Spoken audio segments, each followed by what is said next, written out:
The views and opinions expressed by tonight's guest and topic of discussion do not necessarily represent the official policy or position of Spaced Out Radio, Spaced Out Saturdays or Sundays, SOR Media, its hosts, syndicated carriers, or anyone associated with this broadcast. Any rebroadcast, reproduction, or other use of this broadcast or podcast without the express written consent of SOR Media is strictly prohibited. Listener discretion is advised.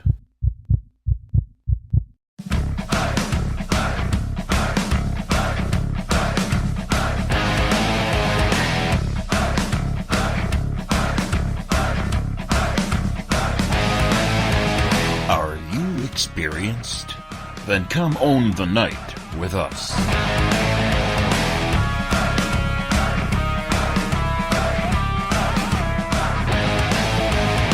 Little brother has taken control, shoveling dirt in every hole. Predators to condemn your soul, watching you and watching me. We're all stationed atop the mountains of British Columbia, live from SOR headquarters. This is Spaced Out Radio with host Dave Scott.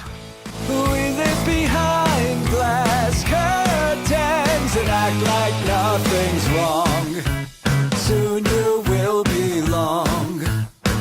You can follow us on our website, spacedoutradio.com, and on Spaced Out Radio on iTunes.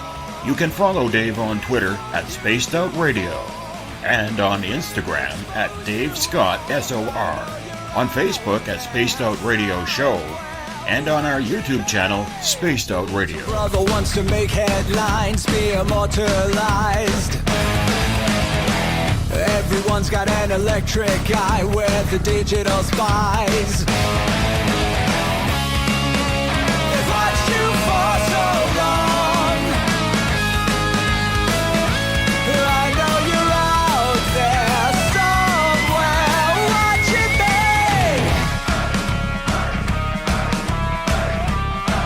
me. Buckle up, space travelers. It's time to go for a ride on Spaced Out Radio with host Dave Scott. I know you're out there somewhere. We've watched you for so long. Wait for you to fall. We will expose you all. I know you're out there somewhere watching me. Little brother wants to make headlines, be immortalized. Everyone's got an electric eye where the digital spies. They've watched you for so long. It's Thursday, June 21st, Friday, June 22nd, if you're on the East Coast or across the pond. And this, my friends, is Spaced Out Radio. Hope you had a great day and night. I am your host, Dave Scott, broadcasting to you live from the Great White North on top of the mountains of central British Columbia, right here at SOR headquarters. We are 150,000 strong nightly on the SOR radio network, and we welcome you to tonight's show. You can also watch us live on periscope.tv every Monday through Friday night. And if you want to take a listen to our archives, they are free at youtube.com/spaced out radio. What I need you to do is go to our YouTube channel. They are free. Hit that subscribe button. I would appreciate that. Our website is spacedoutradio.com, where we got a plethora of features for you, including rocking out to some Bumblefoot, shopping at our Spaced Out Radio store, reading up on the encounter online, or watching great videos from UFO seekers, and so much more. We welcome you to tonight's show. It's going to be a good one. I think we got the audio solved for tonight. We're having some Skype issues with Jamie Sexton. This is normal. This is normal. I know I can hear Jamie in the background, but for some reason his computer acts up with us absolutely every time we do this show. But we're going to continue on here until we can get a hold of him. Before we bring in Jamie Sexton from the Rebel Planet, I just want to quickly touch on something here. Tonight I had to make a very difficult decision, and I'm not feeling good about it, but we parted ways today with Spaced Out Saturday host Joe Roop and his network, The Fringe FM. Sometimes, you go into a business transaction expecting the best, and that happens. Other times, it doesn't work. On a personal level, I have a lot of admiration for Joe and his talents as a broadcaster, including his new business partner, our resident scientist, Eric Markham. In these situations, everyone, rumors swirl around. I'm not going to get into that. I'm not going to play that game. There's no need. Joe and Preacher are good people, and they are with the Fringe, and we are no longer there. I wish them all the best. I consider these guys friends. Just because it didn't work on a business level does not mean that it doesn't work on a personal level. I got nothing bad to say about these guys. I think the world of both of them. It's sad that it didn't work out because, you always want to try and work things out with friends. But nonetheless, I wanted to get that out of the way first and foremost. So if there's any rumors that pop up, because you know how people are, is people start surmising, and the next thing we know,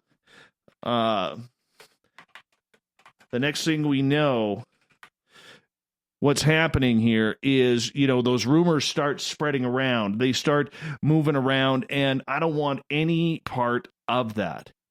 I don't. I consider them friends. As for the Saturday show, I've already talked to a couple of really, really good people about that. It may be our Sunday host, Tessa. I know you're all familiar with her. We're talking with her about it. There are other people that we are talking to about it as well. And, we got to make the best decisions. We are very close to taking this show to the next level, and we got to make sure that everything is good. So I wanted you to hear it from me. It wasn't an easy decision. It was a mutual decision, and that's that.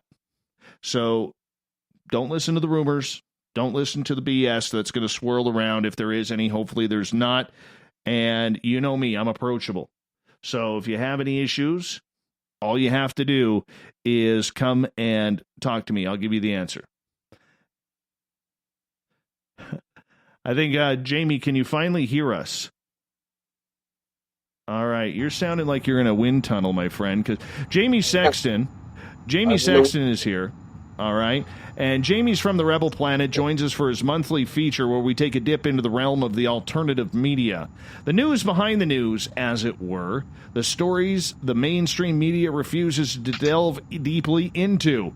Jamie is currently working hard on building his brand, the Rebel Planet News. Tonight, we're getting into the Space Force with him. Is it necessary? Also, marijuana legalization in Canada. What effects, if any, will it have on the United States? And we're also going to get into some sly words by a couple of actors who maybe pushed the envelope just a little too far. Bottom of hour number 3, Everett Thiemer will join us for the strange news of the encounter, telling us the weird stories of the day. Jamie Sexton, always good to have you back on Spaced Out Radio, my friend. How are you? Doing good, buddy. How you doing? Good. I'm going to get you to move a little bit closer to your microphone, man. A little bit closer to your microphone. All right. How's that? It's a little bit better. I'm going to bump up your level too. So, Jamie, you're into the alternative media. You've been doing this for a little while. What makes the alternative media so appetizing for a news junkie such as yourself? Well, I think alternative media has become an actual competitor as far as credibility is concerned when it comes to things that are going on in the world. Ever since I think the mainstream media became a corporate sort of enterprise, and a lot of their storylines appeared to be scripted and dispersed in a mass sort of way where everybody seemed to be reading from the same script, no matter what channel you turned on. I started to realize that I think there's more meat to these stories than what's being scripted to us. And back in the day, before media became, mainstream media, before it became commercialized like that, and their stories were dictated by corporations, you had a bunch of real journalists that were out there in the world, looking for the truth, digging for the story, and independently reporting the facts as they saw them. And you don't really get a lot of that from mainstream media anymore. You get everything's prepackaged and sliced and diced, and then finally it's, handed to a talking head that didn't go out and research that story at all. They're just reading the cue cards. So I think alternative media, it has the potential, and in a lot of cases already does, sort of reflect the old school way of doing it with new technology. In other words, you have independent people out there actually digging, researching, and finding out facts for themselves. More information, and sometimes more accurate information than what you'll get from mainstream media, and they can deliver it to you themselves right over the internet. So I'm a big fan of it. Has it always been a situation for you where you've always been a news hound, following the mainstream media, the days of people like Walter Cronkite, or fast forward to Peter Jennings, Dan Rather back in his good days before he started getting in a little bit of hot water, Tom Brokaw type of reporting where it was about getting to the facts and telling stories rather than telling a bias one side or the other? Absolutely, yeah. I mean, I remember being a kid, and some of those names I was a little, too young to appreciate, but I remember being a kid and really being glued to the television and watching, their reporting on a story, and they would really get in depth with it. And generally, it wasn't a lot of their stories and things that they covered, especially like essay pieces and things like that. They actually went out and did their research. It wasn't like it wasn't necessarily even just interviews with say key figures. Of course, there was that as well, but they would go out in the field. They would go out in the world. They would go to remote places in the world, and they would actually, be in the middle of the story looking for the truth. And I don't know, I don't really see a lot of that. I think it's more, as you suggested, that it's sort of, the talking points are sort of handed to them and scripted, and obviously there's a bias to be extracted from that. So yeah, I've always been a fan of journalistic reporting. I wish we had more of that in the world now. Yeah. I can see that. And where did you see or start to notice the whole game of the media to change? And just out of curiosity, do you have your air conditioner by you? No, I do not. Wow, man. It sounded like we are like near a jet engine right now. Well, I might be. I'm waiting for you to take off. Are you about to go vertical? Do you have your air show smoke on? Is this any better? Does that work for you? That's much better. That's much better. I went in the hangar. Yeah. I was Very down on the nice. flight line. Very nice. Yeah. When did I start to see it change? Let me see. See if I can be accurate with this. I think I started to see it change, I guess around the time George Bush Sr. got into office. I started noticing the format of news being more packaged, and the stories were being more and more condensed. And you started to see these 24-hour news channels crop up, CNN, Fox News, things like that. And when those things started, they really took over the news game. And there, of course, there was corporate news before that. All the alphabet news stations, of course, were controlling the news. But when Fox News and CNN and a few others popped up, they started that 24-hour news cycle.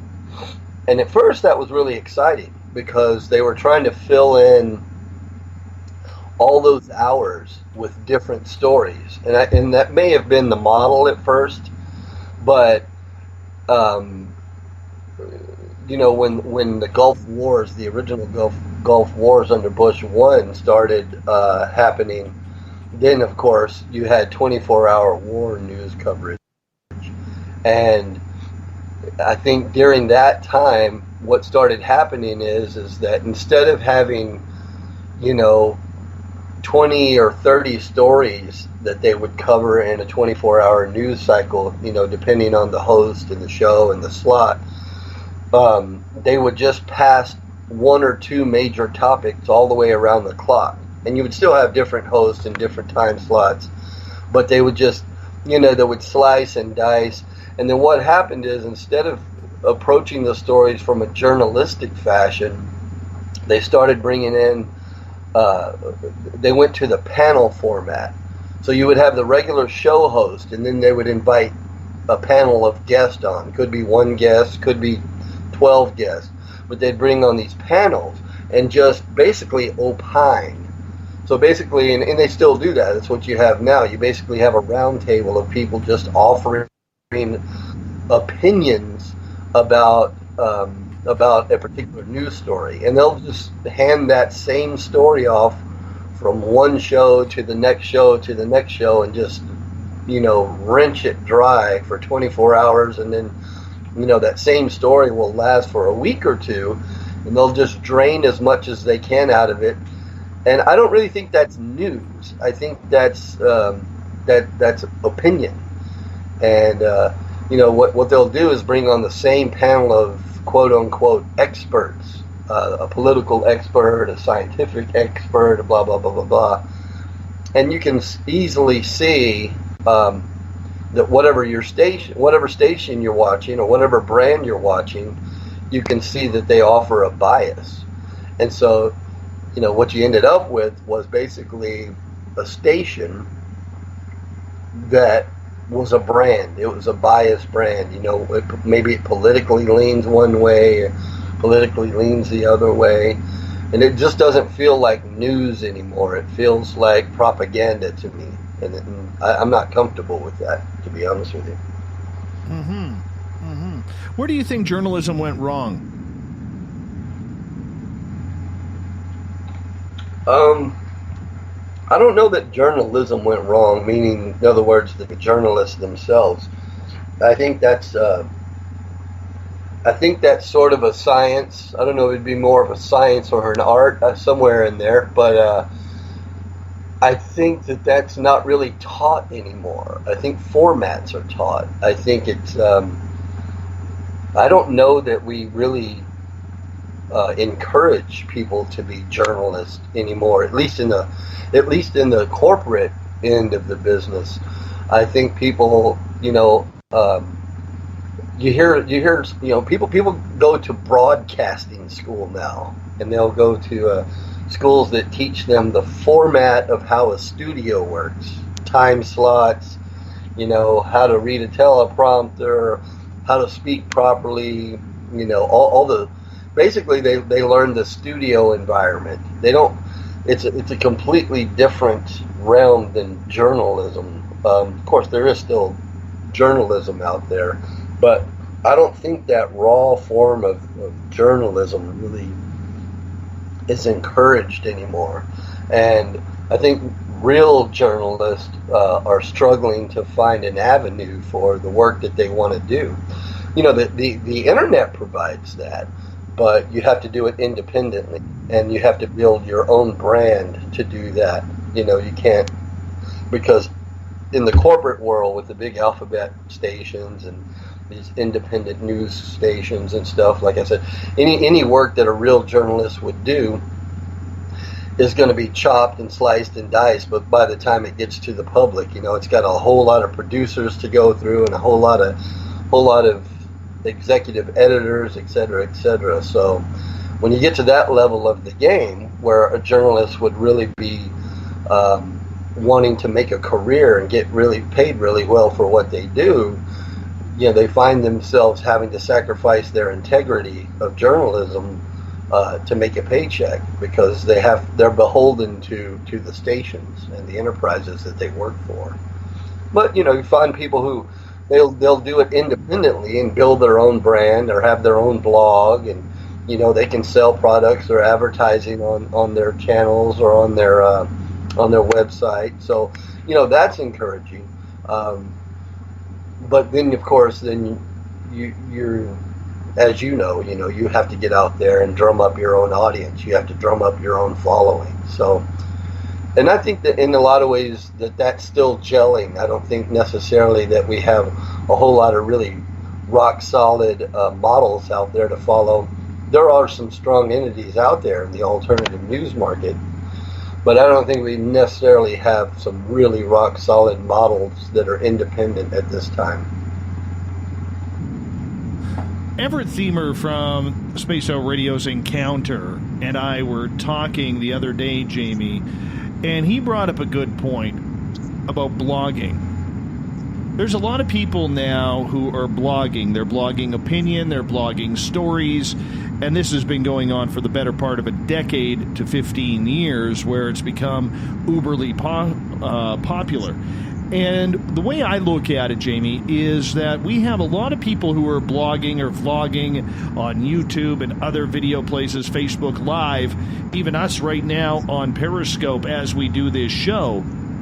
And I see a lot of people who, when they blog, they use their opinion as fact.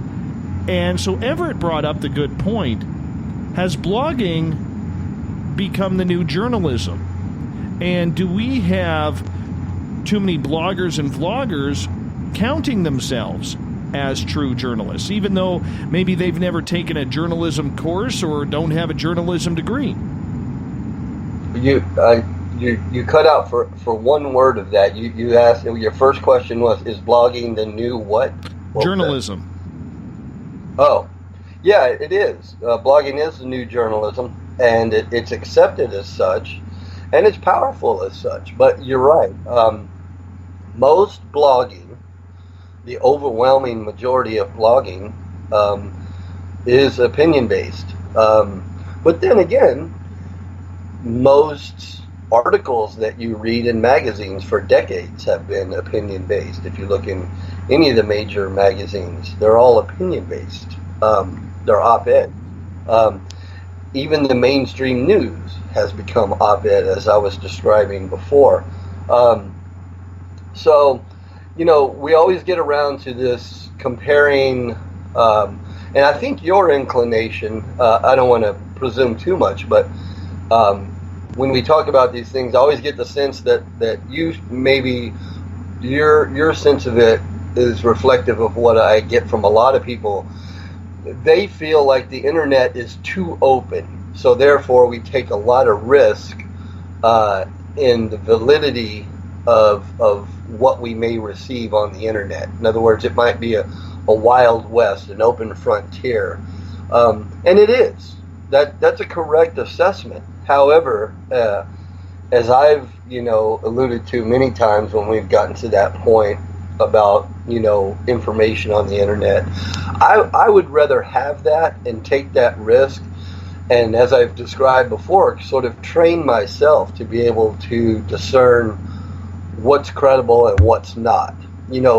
I think the more you educate yourself about the world and the more information that you can take in, what happens is you begin on your own to have your own sense of what's going on in the world. In other words, your own sense of intuition, your own barometer of things.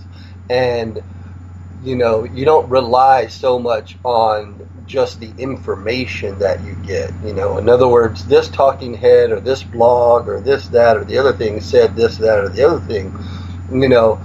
I've never been one to just take information, no matter where it came from, at face value. I always read everything with, a sense of skepticism, if you will. In other words, Well, I see that you're presenting some quote-unquote facts. I see that you're presenting some quote-unquote statistics. But if I really care about a particular issue, if I really care to be informed, I don't just take one flavor or one source of information. If I'm really invested and I really care, I get as much information about that particular topic as I can. And it's like they say, sometimes when you get things from multiple sources, the truth tends to lie somewhere in the middle. And I find that sort of tends to be true in this game as well. If you sort of weigh out a collection of information, you sort of start to see the truth evolve under there, and you start to, again, have your own sense of what's credible. And that's why I encourage people to do that. But at the end of the day, and I think we've touched on this several times, I think a lot of people are almost nervous or leery or skeptical or worried about so many people blogging and so much information coming at them from so many different sources, blah, blah, blah. That doesn't bother me because I'm a thinker, and because I trust my ability and my instincts to do what I described, which is gather information from as many sources as I can. If you just pick one or two sources and you say, well, I'm gonna, I got too many things to do in the day. I have to, a lot of people want to condition themselves to turn on the news between 5 and 6 or 6 or 7 or whatever their local news time is, turn that on and digest whatever their favorite talking head has to say, and then they feel, they walk away feeling informed. So when they go to the water cooler the next day, they feel like they've got all the information they need. Well, so-and-so said on channel so-and-so that this was the way it was, so that's the way it is, and they really believe that. But, if you know the news game, that's really not true, because there's so much bias and there's so many alternative agendas at play, especially on the corporate level. And you'll find it in the independent world too. The biggest danger or rabbit hole that I find in alternative media is that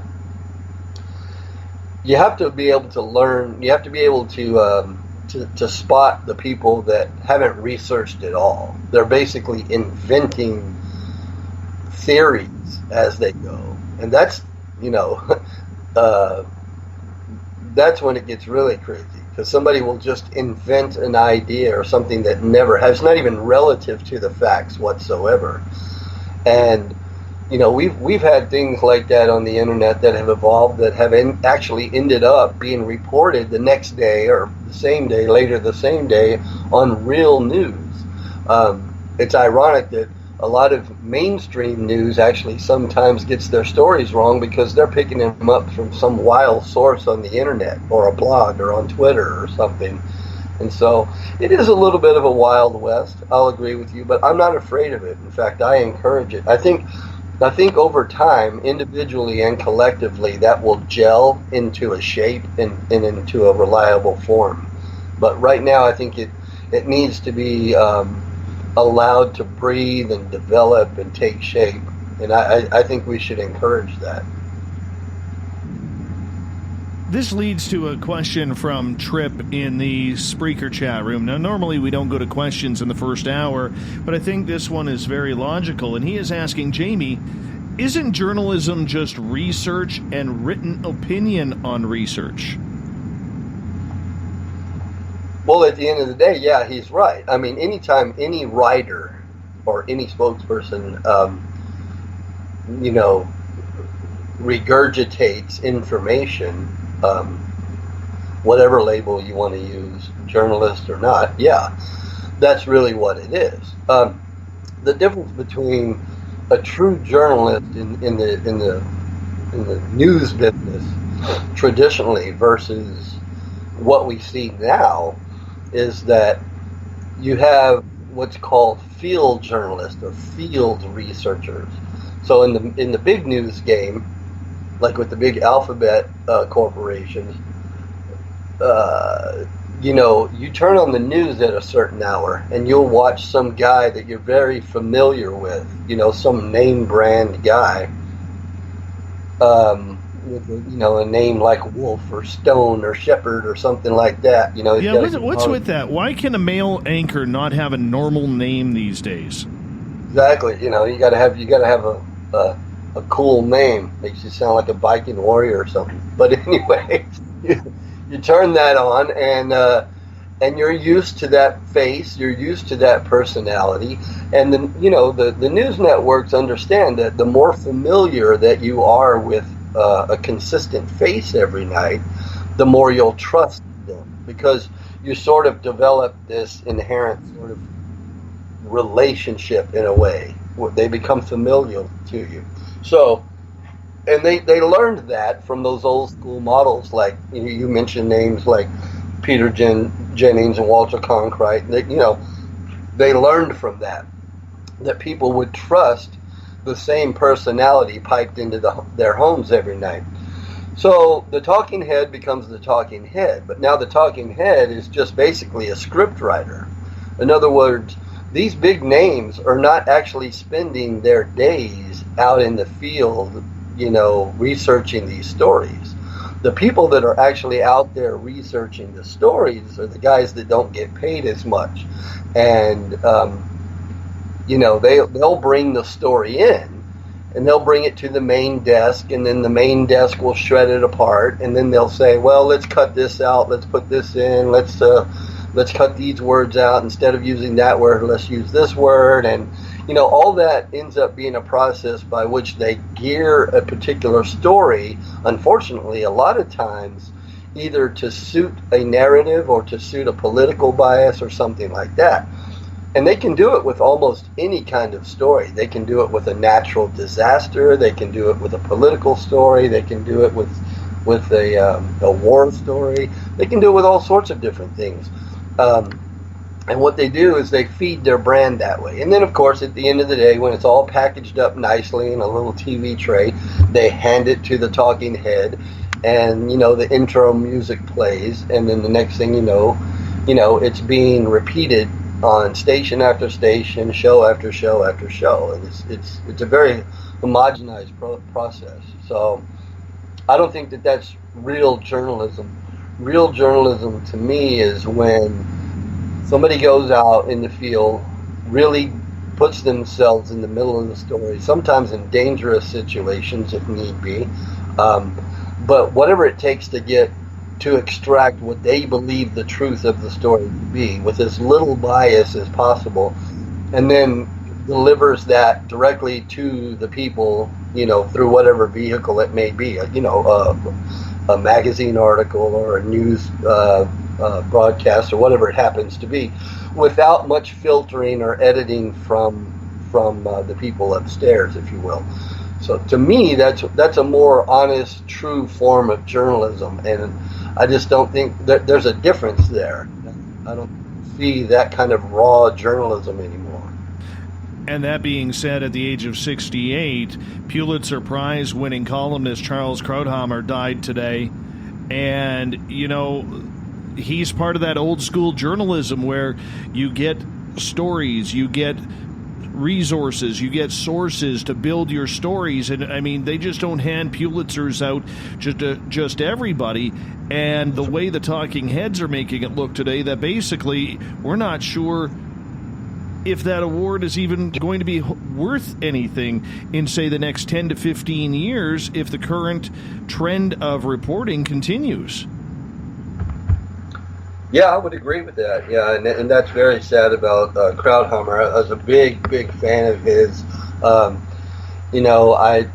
liked his style of delivery, and he always seemed real calm and very thoughtful about, very deliberate about, his positions on things, and communicated very well when he was either a part of a panel or even sometimes even in later years when he was working on Fox, he would even host a couple of shows here and there. And I became a big fan of his, especially during the second round of Gulf Wars. He became one of their main sources and panel members. So, but he's been around a long time, way before that. So he does come from that old. He did come from that old school of journalism where they really wanted to inform the public instead of indoctrinate or propagandize the public, which is what we see too much of now. It's hard to say, is there any other writers out there who can carry that torch? I mean, obviously somebody will come along the line sooner or later with that type of story, but is that journalism dead?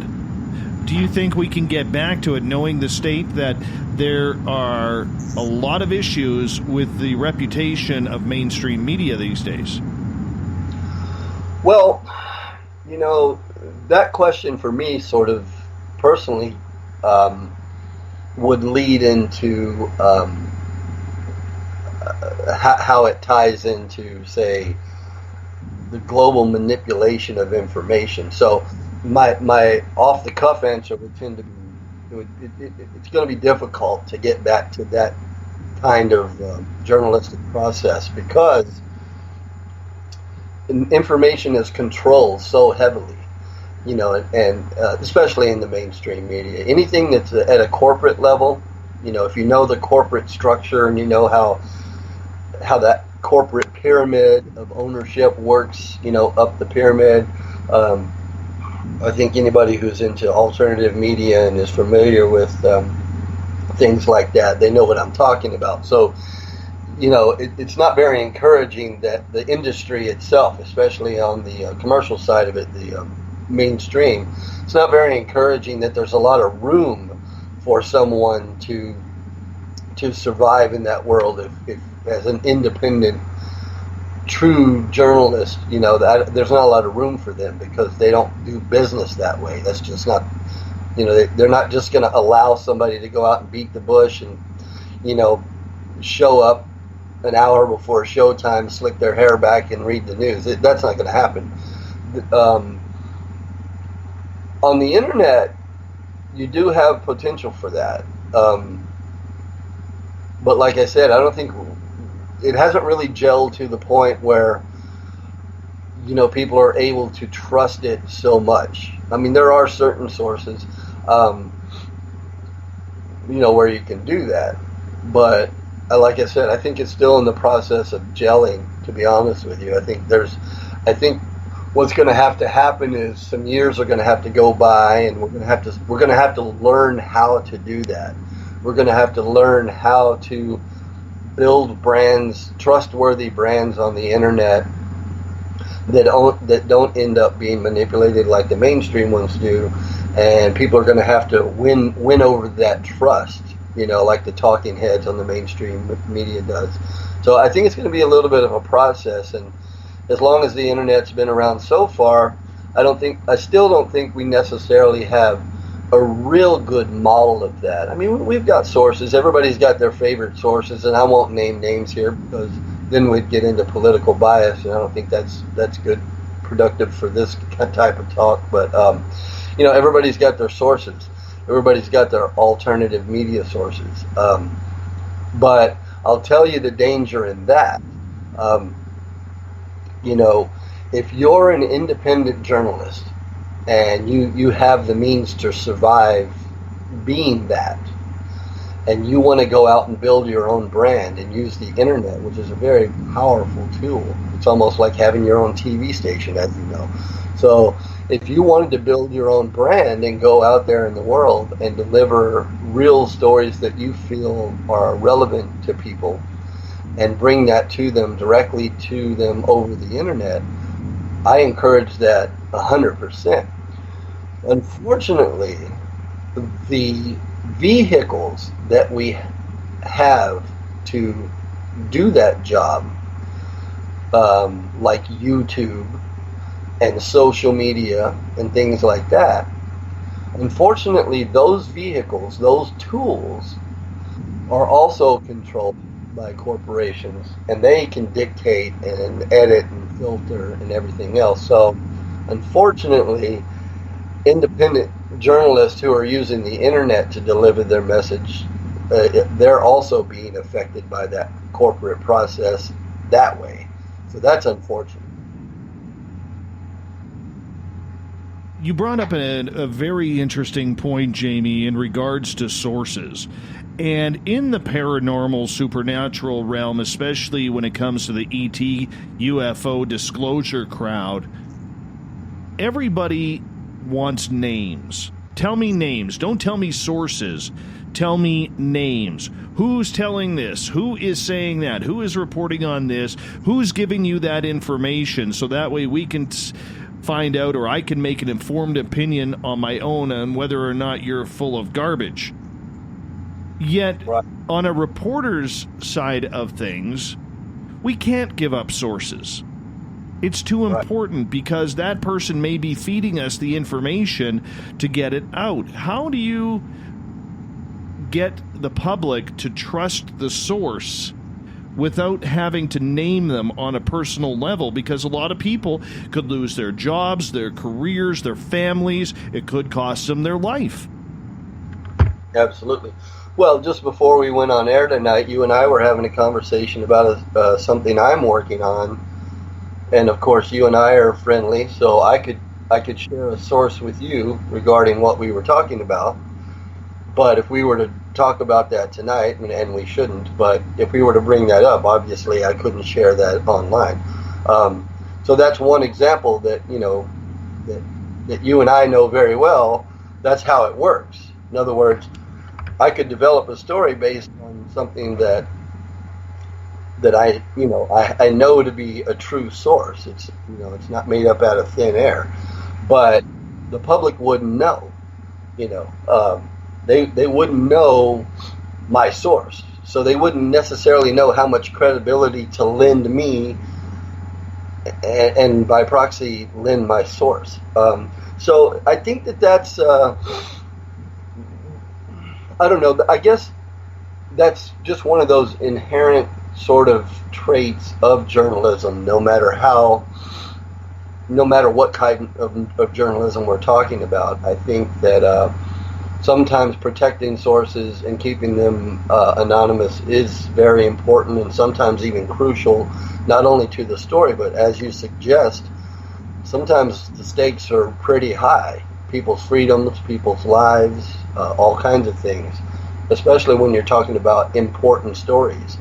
And important stories are the ones we want to know about. So I think there is, I think what happens is you that goes back to developing sort of a trust with the journalist, a trust with your news source. You say, well, I trust them to bring me the truth. And then, it's like any other relationship, I suppose. You maintain that level of trust until it's broken, and then when it's broken, you might not trust them as much anymore. Some of the mainstream news outlets have been caught staging stories, blatantly staging stories, staging photo ops, etc., etc. You can't trust that sort of thing, and a lot of them are paying a price now for that, for being dishonest with the public. Their ratings are going down, their sponsors are leaving them, all sorts of things. So that's just sort of one of those organic processes that happens in the world with humanity. You have to, if you're going to get your information from someone, there should be a level of trust. And I think when it comes to sources, as you talk about, that's just one of those things in the process. If I go to somebody and say, hey, listen, I really need to know this, the public wants to know, and they say, listen, I could tell you, but if I tell you, this may happen, or if I tell you, that may happen. So if I tell you, it's got to be off the record, that kind of thing. And that happens. That happens in everyday life. Not just in news stories. I mean, that happens in work environment. If you know somebody's going to get laid off, you may say, hey, listen, man, on the down low, I heard you're going to get laid off. You may want to start looking for another job. You know what I mean? You see what I'm saying? It's just it's a process of society, and it translates into news, it translates into all sorts of things. And really the word of the day is trust. That's really what it comes down to. I get that, and I appreciate that. Do you think people are not believing the journalist, so they are not trusting the source? Is that where the failure is happening? Is that where we're losing spark? Yeah, I think sometimes it works that way, but also it works across the board. In other words, if, you know, especially as we brought up earlier, there's so many people in the information game now, and so many of them are offering bogus facts and statistics and this, that, and the other thing, and false information. So instead of you developing a reluctance to necessarily maybe one source, you sort of have a general distrust for information that comes your way. Now, again, as I suggested earlier, that can be a healthy process in a way. In fact, that's kind of how I operate. In other words, if I get my information, if I'm following a story, something I really want to know about, and I look at 12 different sources for it, I'm not going to take any of those 12 sources, no matter what kind of trust I have in them, as my key source of information. I'm going to balance them all out. And sometimes it's not even a matter of dishonesty on the part of the news source or the journalist. Sometimes it's just a matter of they just didn't get all the facts. Maybe they left the scene 10 minutes earlier before another development happened, or maybe they had one less source, or what, you follow me? So it's just a matter of sort of taking a consensus of a body of information instead of just one source. Because that's the way I tend to, there's only so many hours in the day. And I'm a news hound, you're sort of a news hound, so we dedicate a little more time to this sort of thing and gathering information than the average bear. But most people work full-time jobs, they may have kids, they may have a whole lot of responsibilities, and this isn't their game. This isn't their hobby. This isn't their side career. You understand what I'm saying? So for them, they have a limited amount of time during a day to where they can absorb information and take it in. Now, the powers that be that mean to manipulate and mean to sell you propaganda, they know that very well. So they capitalize on those key hours of news delivery to deliver the most propaganda they can. But my point is that if you have more time, broaden your spectrum of where you get your news from. And even if you don't, let's say, for example, you're used to getting your news from one biased news channel, just as an experiment, maybe to open up your mind a little more, for a week or two, maybe try flipping the channel and flipping over to the other side.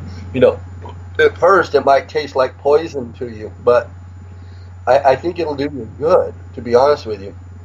Even if you don't agree with it or whatever, it opens your eyes a little bit to a little bit different positions, and it gives you a different view on the world.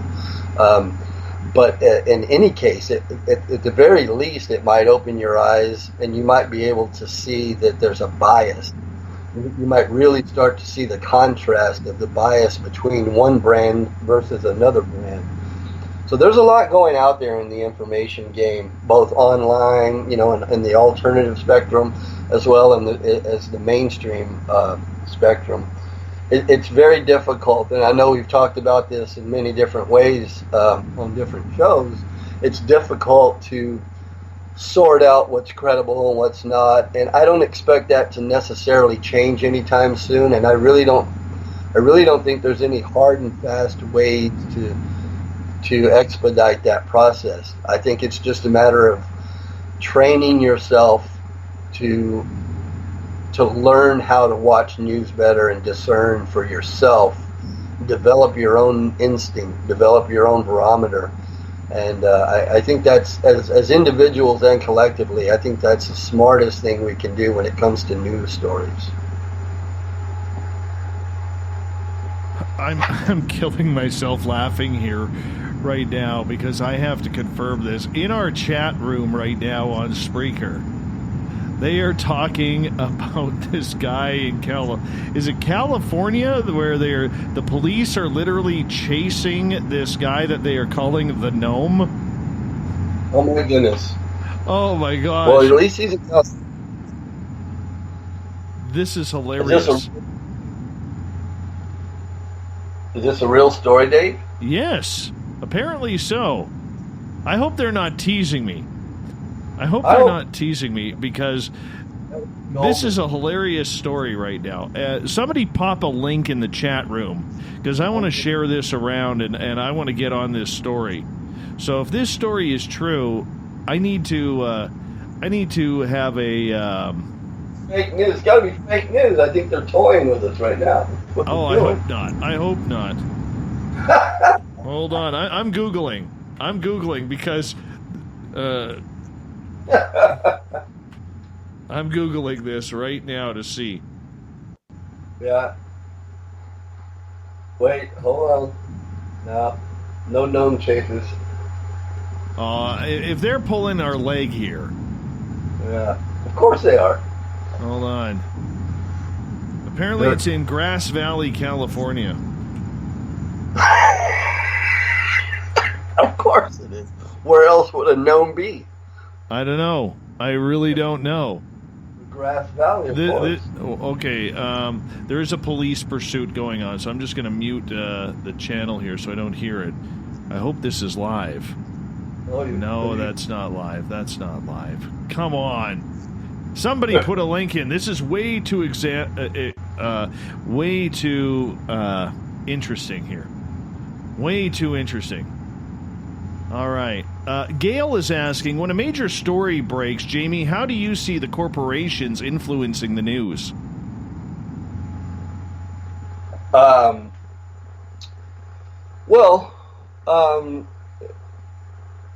major corporations basically have the funding. In other words, they're the ones funding the station. They fund the entire enterprise. You know, it's just like the old television shows. Like back when television first started, they wanted everybody to have a television. And there were even programs where people would get free televisions because the government realized that if they wanted to spread a message quickly to the masses, whether it be real organic information or manufactured propaganda, whatever it was, they had to have a quick means of doing that. So, you know, before too long, every home in America had a television. And, you know, you would watch all these television shows all day long, and it was entertaining. You know, soap operas and the black and whites, the westerns, the blah, blah, blah. And, but all of that, the entire operation, the broadcasting, the studio itself, the limousines, the actors, the producers, the makeup people, the camera people, the lighting people, the security guard on the studio lot, every single minute fabric of that entire operation of what made those broadcasting channels work were all 100% funded by the commercials that you watched. So you'd watch a program, and intermittently in the program, just like today, some commercial would come on trying to sell you some soda pop or lady product or, you know, some sort of dishwashing liquid or something. And that product, the companies who owned that product paid for that advertising time. Now, I know most people know this formula, and I'm, you know, maybe reiterating what doesn't need to be reiterated. But I go over that again to emphasize that they control the money. In other words, those corporations control the money. And you'll see it now, just like Samantha Bee, for example, made a disparaging remark a few weeks ago about Ivanka Trump, and she lost 19 of her sponsors, and she still hasn't recovered them. That's a lot of money to lose from making an offhanded comment. Other people lose their entire shows. So that's the way the game is played. So instead of displeasing their advertisers, they please their advertisers. So when politics are involved, or a political agenda is involved, or if some other agenda is at play on the corporate level, they can easily dictate to the producers and the writers and the performers what they should put in the script, even in television shows, much less the news. How they should slant a story. We want it to tilt this way. We want it to tilt that way. And you see it all the time. And once you have an eye for it, and you can tell, and you can discern these different political biases, it's easy not only to see it on the delivering end, in other words, the show or the news broadcast. Of course, you can extract the bias there, but if you can discern that kind of stuff, eventually you'll be able to discern which advertisers are paying who. In other words, well, what advertisers are you seeing during these shows, consistently? If you keep seeing Starbucks commercials during a particular program, you might be able to discern, well, the politics of Starbucks is probably the politics of this show, or the politics of this brand, or whatever else, just to use them as an example. But that's the way the game is played. So, Jamie, I'm gonna get you to hold on right there, because we are late for a break here on Spaced Out Radio. Jamie Sexton with the Rebel Planet is here the third Thursday of every month to give us the view of alternative news. We're going to be getting into a few more hot topics after this, as we've got Jamie for another 90 minutes before we get to the encounter online. You're listening to Spaced Out Radio. I'm your host, Dave Scott. We'll be back after this. Find your escape where time has no limits. It's about living today and cherishing the heritage of yesterday. A spirit of adventure for what is new, with the nostalgia of the past. Your timepiece is a reflection of who you are. Life surrounded by beauty, from the world around us to the soul within. EscapeWatches.com. There is no time like the present to enjoy your escape. Use promo code SMF2017 for your 20% discount today. The freedom to post what you want, when you want. That's the social media freedom you need. Social Media Freedom is the free app in your app store. No need to worry about going to jail or being shadow banned any longer. It's the freedom to say what you feel. The freedom to know Big Brother isn't watching. It's the way social media is supposed to be. Social Media Freedom. It's time to set yourself free. Download from your app store today. Coming September 28th to the 30th, it's our first annual Caribou Paracon, put on by Spaced Out Radio and the Canadian Society of Questers. 3 days of paranormal, supernatural, and spiritual knowledge in the beautiful 108 Mile Ranch, British Columbia. Tickets are $150 Canadian for the event, being held at the Spruce Hills Resort and Spa. Come watch our featured speaker, Grant Cameron, along with Lorian Fenton, David Weatherly, Ross Allison, and more. The Caribou Paracon, celebrating everything paranormal. Hi there, I'm Butch Witkowski, lead investigator with U4Cop. On the final Monday of every month, you can listen to me and host Dave Scott on Spaced Out Radio's Strange Days. We're going to get to the heart of the matter when it comes to what's happening out there. People are seeing and experiencing things from ET contact to Bigfoot, and I want to hear about it. Your experiences are what we investigators need to help solve these unknown mysteries. So tune in at spacedoutradio.com to the final Monday of every month from Butch Witkowski's Strange Days. Hi there, this is Tessa Nicole Thomas, and I'm going to take you for a ride every Sunday night on Spaced Out Sundays. I'm going to set up your week with some strange tales from across North America, from psychic readings, Sasquatch, UFOs, to the most haunted locations. Come join me at spacedoutradio.com starting at 9 p.m. Pacific, midnight Eastern, and let's get weird together. I'd love for you to join me. Spaced Out Sundays at spacedoutradio.com. 365 days a year, we're in the field, investigating UFO sightings, talking to alien abductees, and visiting secret military locations like Area 51. We're UFO Seekers, official partner of Spaced Out Radio. Follow our daily search for the truth at ufoseekers.com or like us on social media. Catch us on Spaced Out Radio every third Monday of the month as we discuss Area 51, UFOs, and more. And also, don't forget to subscribe to us on YouTube. There's news, and there's The Encounter. This is Spaced Out Radio News Director Everett Thiemer inviting you to check out The Encounter. Our half-hour news segment every Monday through Friday night is different compared to what you're used to. Our goal is to bring you the weird, strange, and interesting stories the mainstream tends to leave out, and stories that will make you scratch your head in disbelief. The Encounter can also be found at spacedoutradio.com and on our Facebook page, SOR The Encounter. Come give us a read. Heading to Vancouver and looking for some great nightlife? The Moose Vancouver is the place to be. Catch a game on one of the big screens or just come rock out to your favorite 80s and 90s hair bands. Great food starting at $6.95. The Moose Vancouver is open until 2 a.m. nightly. It's easy to find near the corner of Nelson and Granville. The Moose Vancouver is the official rocking bar of Spaced Out Radio. Want to learn more about aliens, cover-ups, conspiracies, cryptids, and the paranormal? All you have to do is tune in S4 as we take over the Spaced Out Radio night, starting at midnight Pacific, 3 a.m. Eastern, each and every Saturday night, right after Spaced Out Saturdays. Hi there, this is Eric Cooper from Forest Moon Paranormal. Join me, Corey Ruiz, and friends as we discuss the hot topics of the night. It's fun, entertaining, and as dark as the night. Find us at spacedoutradio.com. Are you interested in advertising on Spaced Out Radio? Head to our website at spacedoutradio.com and click on our advertising tab. There, you will find an assortment of ways you can get your product out there with us, from radio commercials to banners and social media.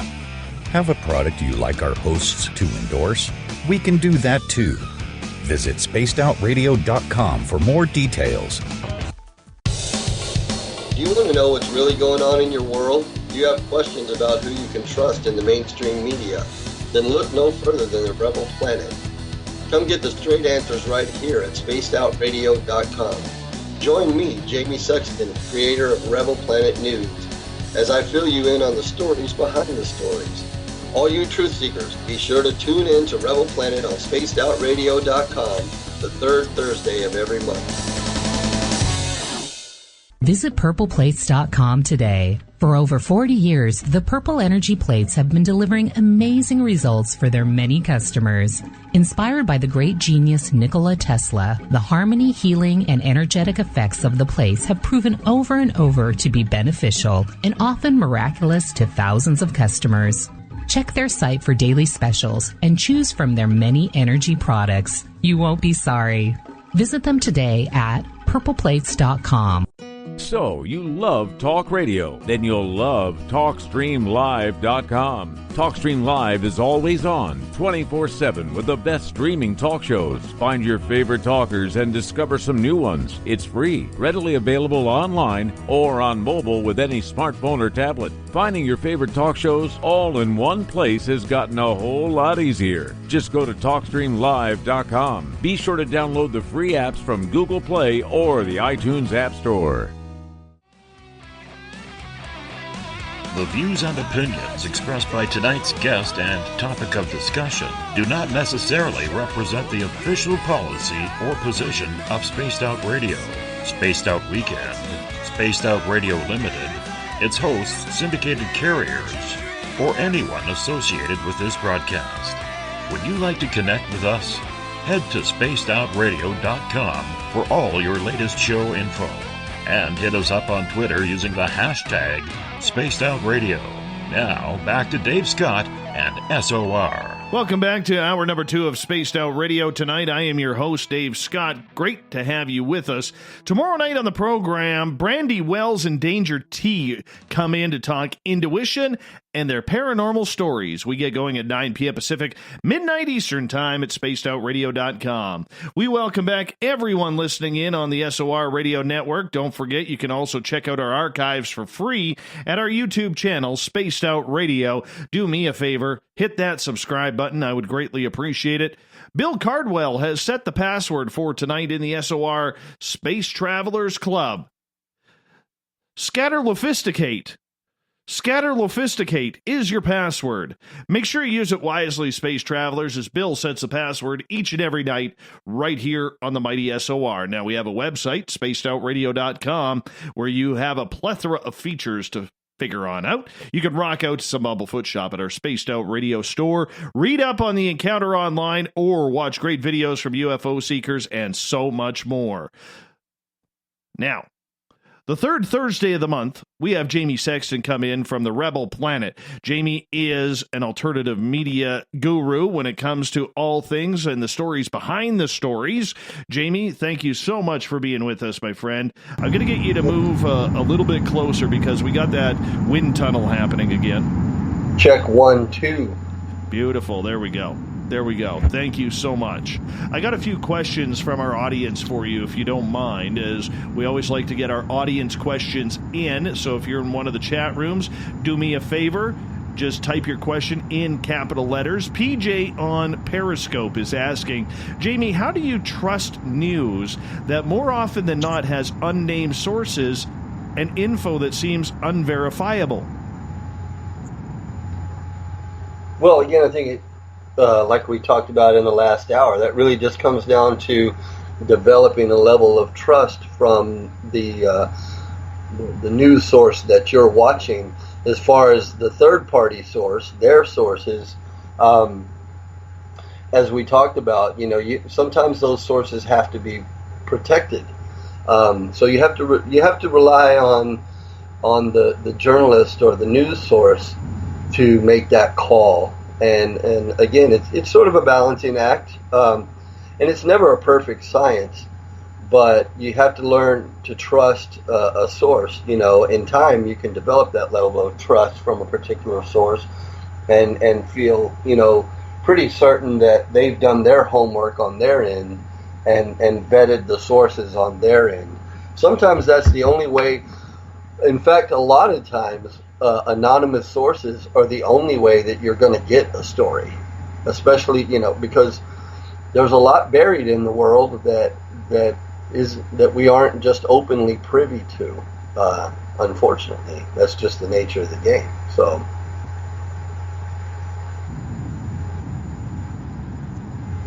I totally see that as well, and on our part here on Spaced Out Radio with the new news section that we are doing at the bottom of hour number 3 called The Encounter with Everett Themer, one of the things that we're doing on Fridays now is a little segment that we call Faux News Fridays, where we actually bring to light a lot of these fake news stories, Jamie, to help people discern how they can tell fake news from real news. And I think that's important because a lot of people are getting the wool pulled over their eyes, which what they think is a truthful story, but really is not. Right. Yeah, I mean, that's like, again, all of this is really just humanity at play. It's not necessarily the process of journalism or the vehicle in which stories are delivered. All of that can play a part as well. But, anytime I see fallibility in humanity, I attribute that to fallibility in humanity. I think it's just inherent. And unfortunately, when it comes to human beings, we just will never be able to clean up our act 100%. We have, we have millennial after millennial of proof of that. I think the quicker that we mature ourselves to the idea that we're not going to be able to make the world perfect, and we sort of thicken our skin and increase our senses and get our antennas up and start learning to discern things instead of being spoon-fed things, we'll be doing ourselves a great service. That's the way I look at it. I'm not a very trusting person as it is, especially when it comes to information, because I've learned that too many people lie for too many different reasons, and some of them are innocent and some of them are negligent and some of them are just completely malicious.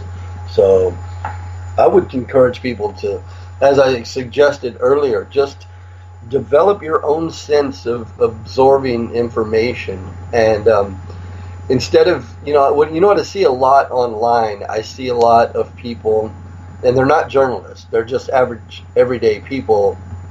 They get into huge debates online, on social media with each other about the facts of a story.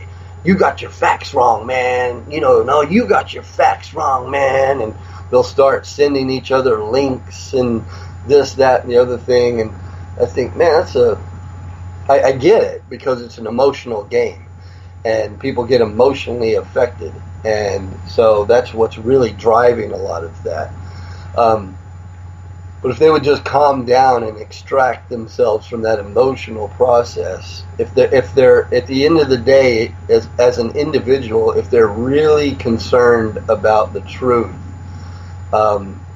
they need to learn to take a deep breath and extract themselves out of that emotional volley and being in competition with other people online, and really just start learning. In other words, look at as many different sources of information as you can. Even I have been completely turned around before on the story. In other words, I thought, oh man, well that's horrible. Wow, I'm hearing about this story and that's just terrible. Oh my gosh, I can't believe these people are doing that. That's a horrible thing for these people to be doing. And then I research it a little further and I find out, oh, that's not what's really happening. This is what's really happening. So I think a lot of people are very reactive emotionally, and especially when their political bias is affected. If they're on team this or team that, they'll follow whatever narrative fits their team, and they'll just run with that before really looking into a story. So, and a lot of times people's own personal bias, which plays directly into that, also affects the credibility of a news source. I think at the end of the day, you've really got to want the truth. You have to want the truth. You have to want the truth more than you want the truth to be what you want it to be, if that makes any sense. You know what I mean? Let's get to more questions here. This one comes from Danny. Says, in a video, President Trump laughed at the idea of rockets as though he knows there is much more effective ways like anti-gravity. That's getting into the Space Force, as we are going to transition into that. What is your opinion of the announcement of creating the 6th Division of the United States military, and what the hell do they do with the Pentagon now, man? Do they got to make it an octagon? Yeah,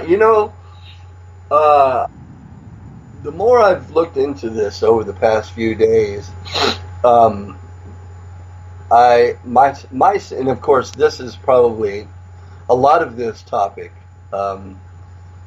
might be way more up your alley than it is mine, but it's to the extent of what my interest in it is and my knowledge of it.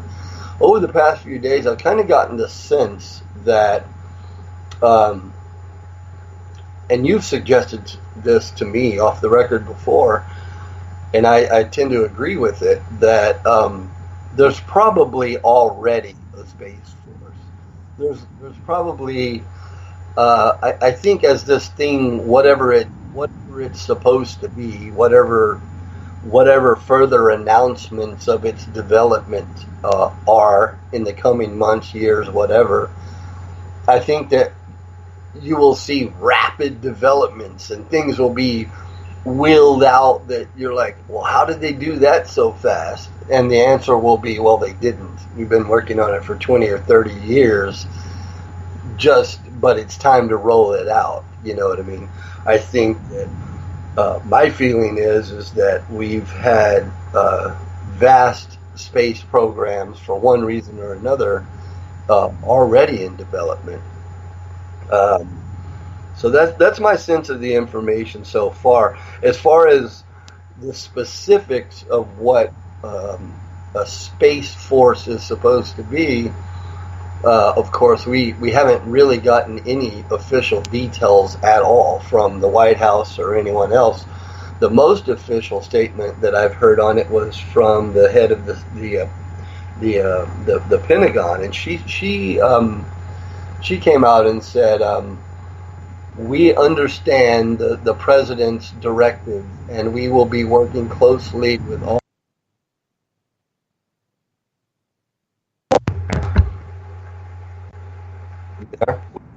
Yeah. Yeah. Did I cut out? Did you trip and fall, or what? I mean, hold on. I think Jamie tripped and fell. Maybe he stubbed a toe. Or maybe his headband fell over his eyes or something. Wonder where he went. Do we still have him here? We seem to have lost Jamie. All right. He is calling in again. Let's just drop that call and try and pick him up again. He is trying to call back in here, so we'll give it a second here. Because we're getting into that Space Force. No, this wasn't a tinfoil moment. Wasn't a tinfoil moment at all. This was probably Jamie. I'm thinking he may have had to reboot his computer, because there sounded something like a weird computer malfunction on his end. For once, it wasn't my section. For once, it wasn't old Davey having something drop. While we wait for Jamie to get back online, and we will talk about the Space Force, I was going to talk about this a little bit earlier with Everett Themer and the encounter. But do you guys remember a few weeks ago when I was telling you a story, when I was on the phone with Amy Martin, and we were talking about getting ready for the studio and the studio build, and everything was kind of, eerily weird, because as her and I were talking on the phone, I heard what sounded to be like my son upstairs. One second, Jamie's calling in here. Jamie, how are you? Can you hear us? I can. Can you hear me? Yeah, I'm just telling a story here, Jamie. Actually, we'll get into the Space Force momentarily, but I got to tell this story because I just started it. All right? You'll like this one. Where'd he go? Now we lost him again. So anyways, we had a few weeks ago, I was talking to Amy Martin, and upstairs in my house, I heard my son. And it sounded like my son was giggling, and you know how he's a 4-year-old toddler, and you know how 4-year-old toddlers will kind of make some noise, when they laugh and scream at the same time. It's really cute, and he sounded like he was having a good time. Problem was, my son wasn't home. And Amy had heard it on her end. Jamie, do you hear us now? I do. I think we must have a gnome. Yeah, we're losing. Hey, Jamie, do me a favor. Type in your phone number that you want me to call you at, and I'll have to call you because Skype is obviously acting up on your end here. So, anyways, I'm gonna get to this story here while we wait for Jamie here.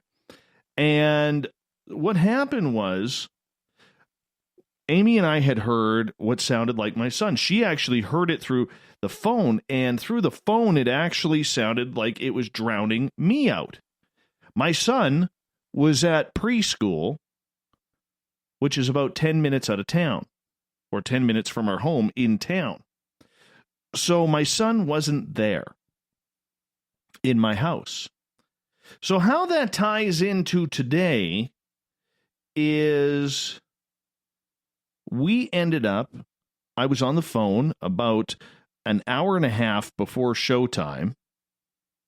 So about 6:30 my time, because I usually head into the studio about 7:30.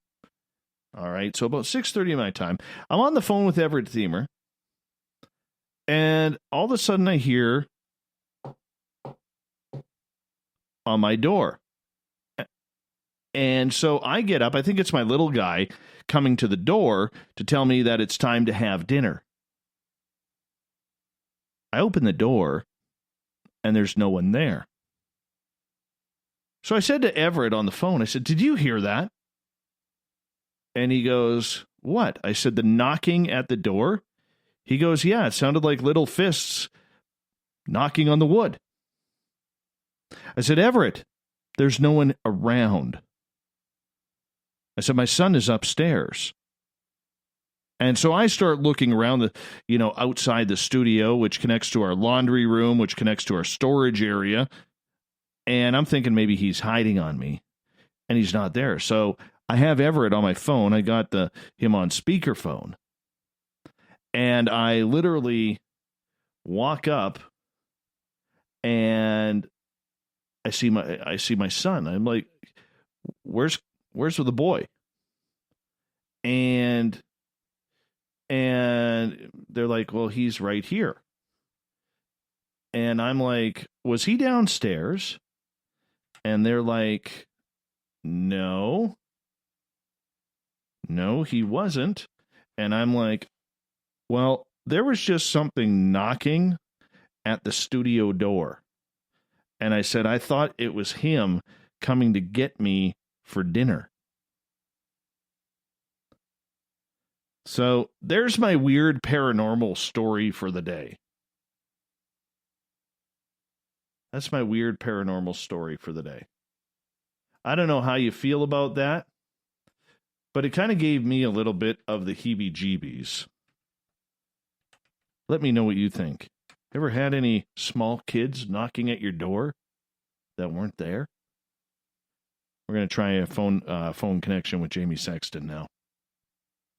I may have written that number down wrong. Let me check it again. That's why. I did write it down wrong. That's what happens when you try and do too much at once. Nonetheless, the show will go on here.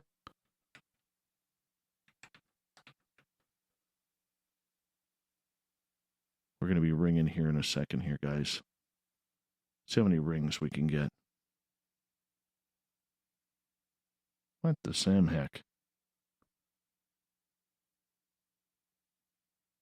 All right, let's try this.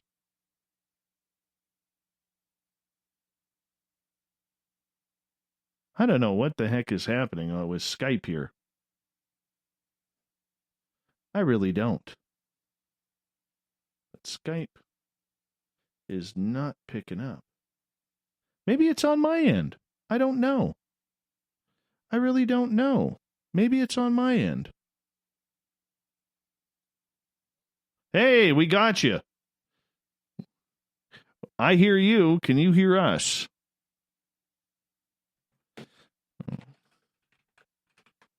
Yeah. In my headphones, I am hearing Jamie right now, but Jamie, where are you here? I'm going to try that phone number once again. See if we can get it. Jamie, we can hear you. Can you hear us? We can hear you. Wow, there is something screwed with his Skype tonight.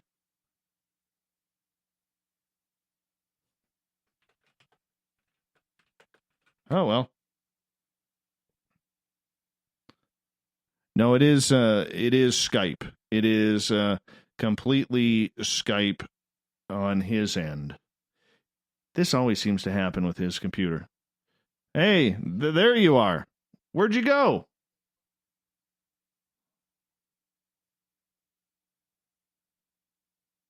There you are.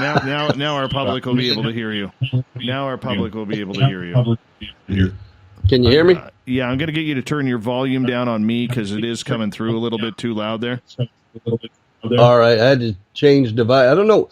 Every time I never have problems until we do the show. Well, I'm thinking that you wear a little bit too much tinfoil in your life.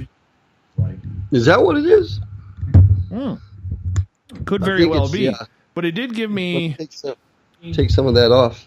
It did give me an opportunity to tell a very, very cool story about what happened today.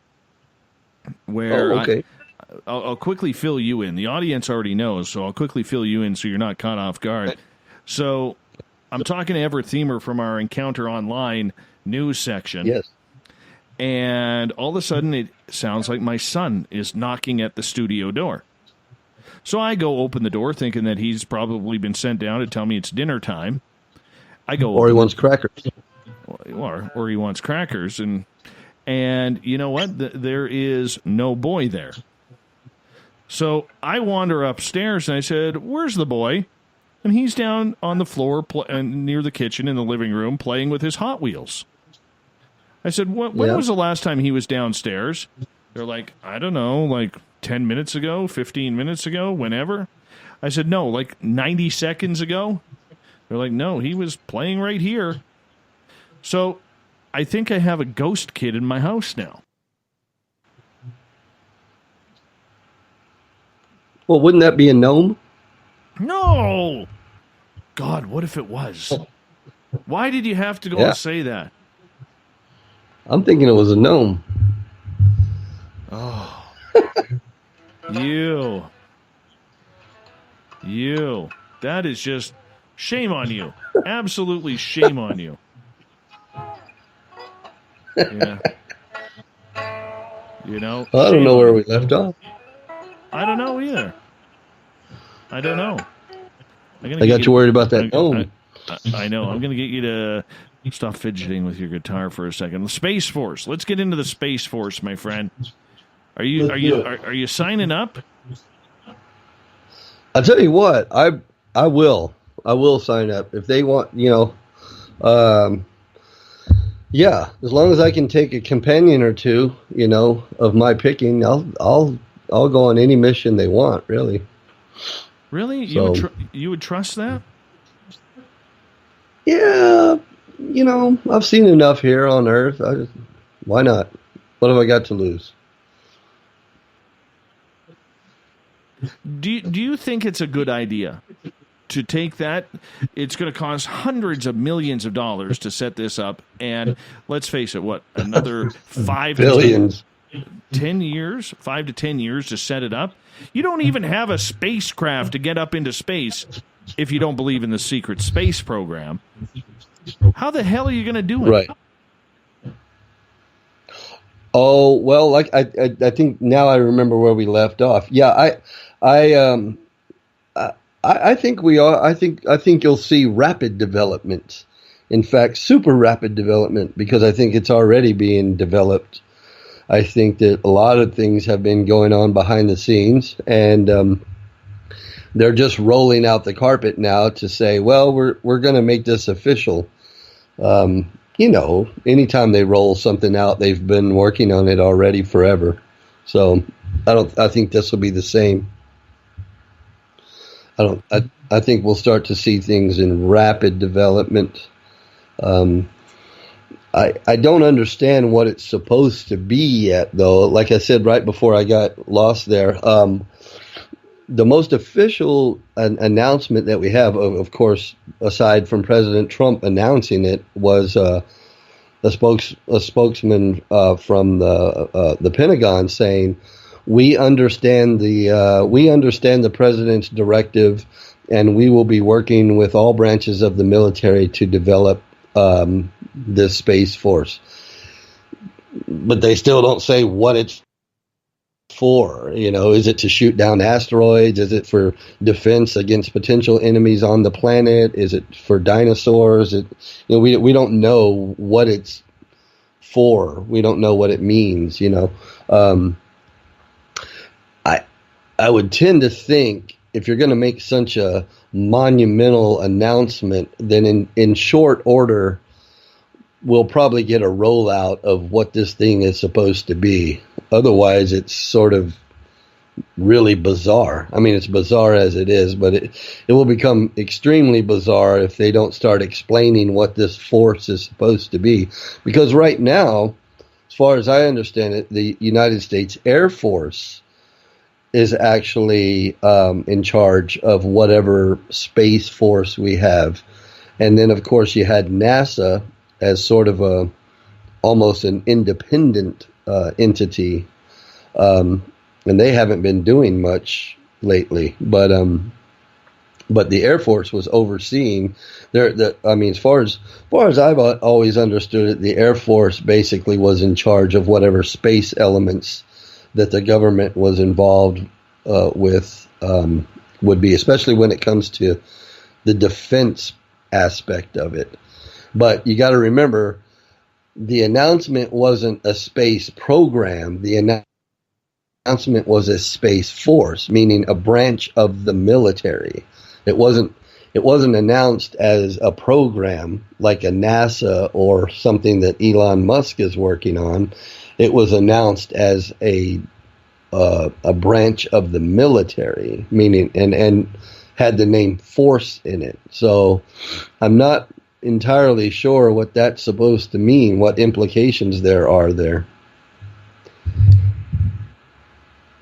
It all comes down to aliens for me, but of course, that's the way I think. If there's a way for me to throw aliens into anything, I will. Well, let's quiz you on that then. I mean, to what end? What are your set of hypotheses when it comes to aliens? Would we be battling them, or what? What are your thoughts? That's what I don't know. All right. But what are your inclinations? I mean, this is your field, man. Well, I'm curious. I get that. I try not to have an opinion because I try to stay down the middle. I mean, this isn't CNN or Fox News around here. Yeah, but in this case, you're my source, man. You're the guy. So this is what I think. Okay. I got to get you to turn your speaker down just a tad, if you don't mind. You know I'm hard of hearing, Dave. Okay. I know. It's all those years on stage playing guitar. Loud music. Okay, go ahead. I got you. This is what I think. I think that they're militarizing. They want to militarize space in order to get a better advantage in case the Russians or the Chinese or the North Koreans decided to shoot missiles. This way they could put some sort of defense mechanisms up there if they're not already up there from Ronald Reagan's Star Wars project. I think that's number one. But number two, there are always ulterior motives. And it wouldn't surprise me. I'm not saying this is true or not, but it wouldn't surprise me at any moment if they found out that maybe there was some sort of negative alien species out there that is maybe threatening Earth.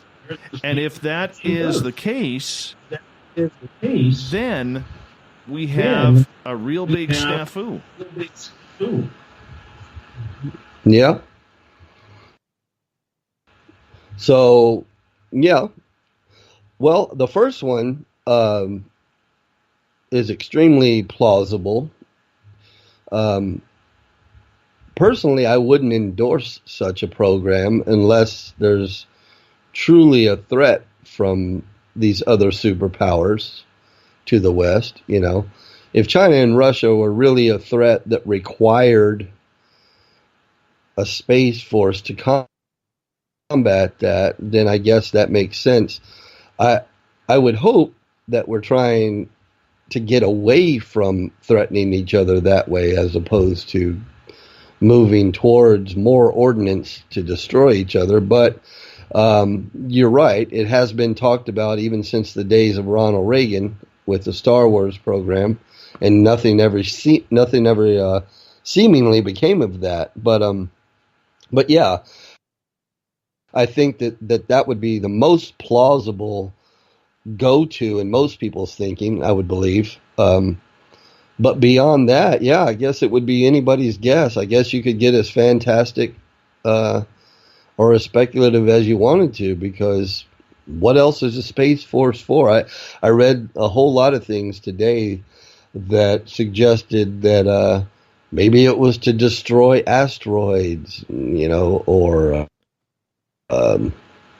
what was the other thing? To blow up satellites, old satellites, or just who knows? I guess as much as far as your imagination can take you, I suppose at this point, since we just aren't being told what it is. Yeah, and that's the big one for me. I mean, I can see, like Russia has announced that they want to send up some sort of laser projector beam that can help destroy some of the garbage that's up there, from old satellites to metallics to, I'm sure there's a couple of Playboys up there as well. So, I mean, I can see where they are wanting to, maybe look at this and say, okay, we've got a lot of space junk up there. We got to clean this up before we can't put a single satellite or even leave this planet without something happening. Yeah, that's another plausible idea, because from what I understand, the satellites that they've destroyed so far, they've had to send up other projectiles to actually bombard them, and in a few cases they were unsuccessful. So instead of doing away with space junk, they've actually created more space junk. Yeah, and that's a real danger moving forward if we're going to start exploring this frontier a lot more, and especially taking the public up. Granted, it'll be the rich public, but the public nonetheless. But, I mean, deep down, being an experiencer, Jamie, and somebody who has had ET experiences, and those of us who have, it's very easy for us to all of a sudden sit there and think, well, what if this actually does have something to do with aliens in the background? Maybe this opens up some sort of free trade with extraterrestrials. Maybe it allows, you hear people on this show, as much as I don't believe it, they'll tell you about these alien consortiums that the Earth deals with.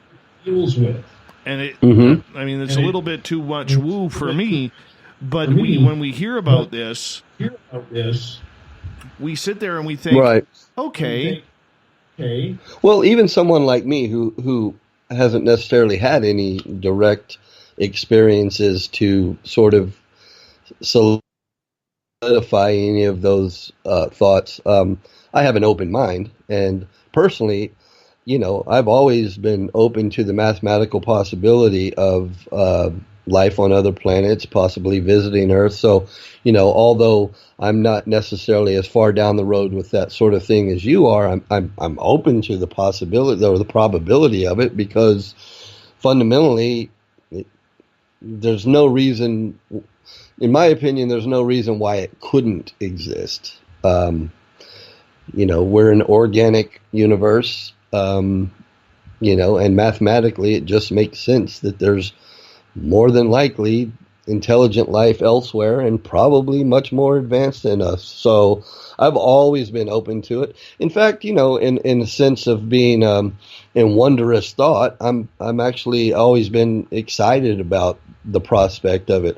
I just have never been fortunate enough to have any personal experiences to, as I said, solidify those kind of thoughts for me in my own lifetime. But when the government actually goes so far as to start developing something called a Space Force without any white sheet providing details on what it's supposed to be, then your imagination really starts to take off. You're like, well, what is this thing? So, who knows? We may be in store for some big surprises in short order. That would be great. A lot of people bring in the secret space program on this, Jamie, and there are a lot of people who believe that this is also the key cog to help bring out what has actually been hidden since basically they retired the SR-71 Blackbird. Yeah, I have no doubt in my own thinking, if I'm using, tidbits of information, investigative type information over the years that I've gotten, and just the writing on the wall, I have no doubt, and it seems to be the pattern of the way the government does business anyway, that we do probably have some very, very developed programs that have been in the works for a long time now. I don't doubt that at all. That, in fact, it would be a pretty big surprise to me if we didn't. What area of development that is, I don't know. I don't know if it's, you hear all sorts of things. I don't know if it's moon bases or more advanced space stations or development of aircraft or retro development of aircraft that we've recovered. Like I say, I've heard, and I know you have as well, you've heard everything. So, but I do believe that something has probably already been in development for a long, long time. And you've had the sense that something was about to be disclosed now for a while, and it seems to be growing. With the Elon Musk thing and all these different areas of the community, it just seems like there's more of a tempo to all of this. So maybe there's a convergence of all of this, and that's the reason for the timing. I sort of get a loose sense of that. So, but what it actually is, I guess we don't know yet. Does this give any credence to a statement that the former Lockheed Skunk Works president Ben Rich said back in the early 90s, which is we've already got the technology to get ET home again, and basically saying that we were 50 to 80 years more advanced than what we are showing the public right now?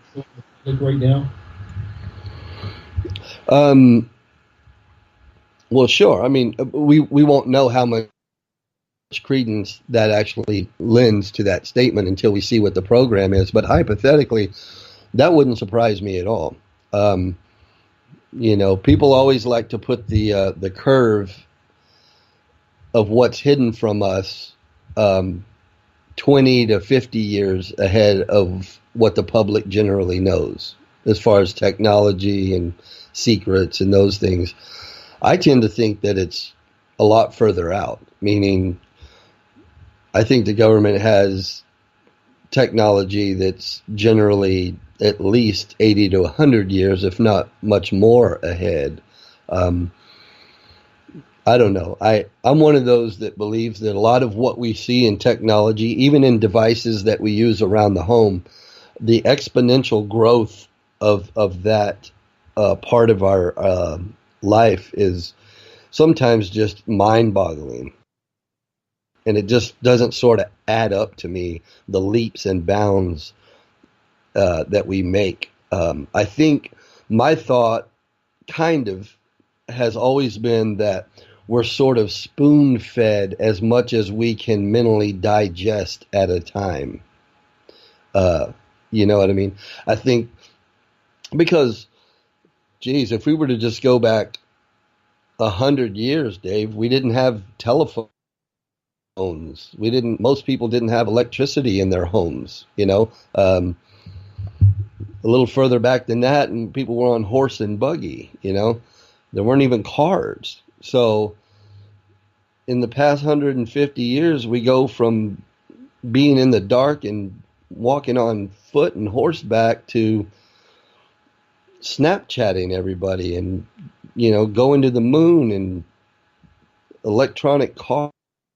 And and that's a pretty fast, that's a very, very rapid, very fast exponential growth in technology.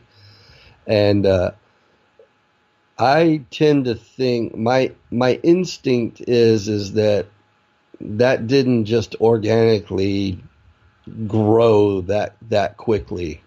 I mean, I know they've laid it out as to how that happened, but I'm not necessarily sure I buy that rate of exponential growth in technology and things. I think the powers that be have their hands on information that they feel they cannot disperse to the public all that quickly. Maybe they feel like it would be a shock to our system. Now, I could be completely off the reservation with that thinking, but I don't know. There's a part of my instinct that's always kind of felt that way, that we're way ahead of the curve as far as what the powers that be have hidden from us.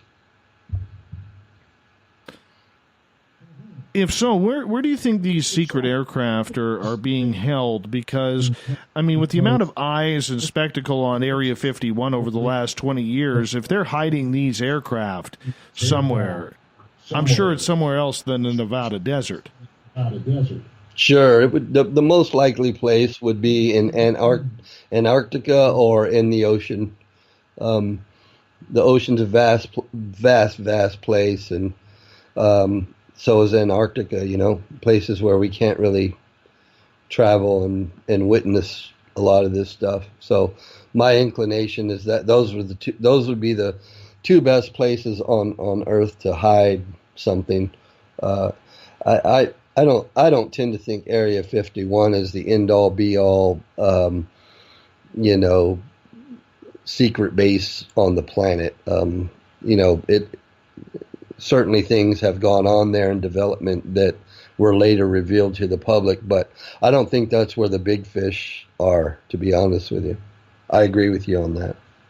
I was thinking more Alaska rather than the Antarctic. I mean, who the hell lives in Alaska? A lot of people live in Alaska, and it's very close to Russia. So, I don't know. There's Alaska, maybe.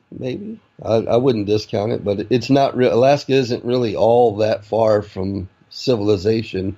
If you really want to hide something, you want to be thousands of miles away from people, not hundreds of miles. So, speaking of which, dude, you should see how many license plates I have from the United States that travel by my house every day, going to Alaska.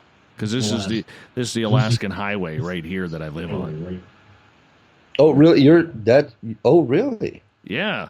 There's only two ways into Alaska, man. You're in the wrong business. I know. I should be charging them for ice cream or something. Well, you got to start selling something. Yeah, you're selling some sort of tourist product. I know. Just put up a toll gate. I should. Right in the middle. Take it down when the police come. Get yourself a team of Huskies and one of those coats like the people in Alaska wear, and just stand by that toll gate. Parka? Hand out brochures, charge them a fee. Miniature igloos. You Texans have no idea what cold is. No, not at all. I don't want to know. Have you ever been in the cold? Oh yeah. I've been to Alaska.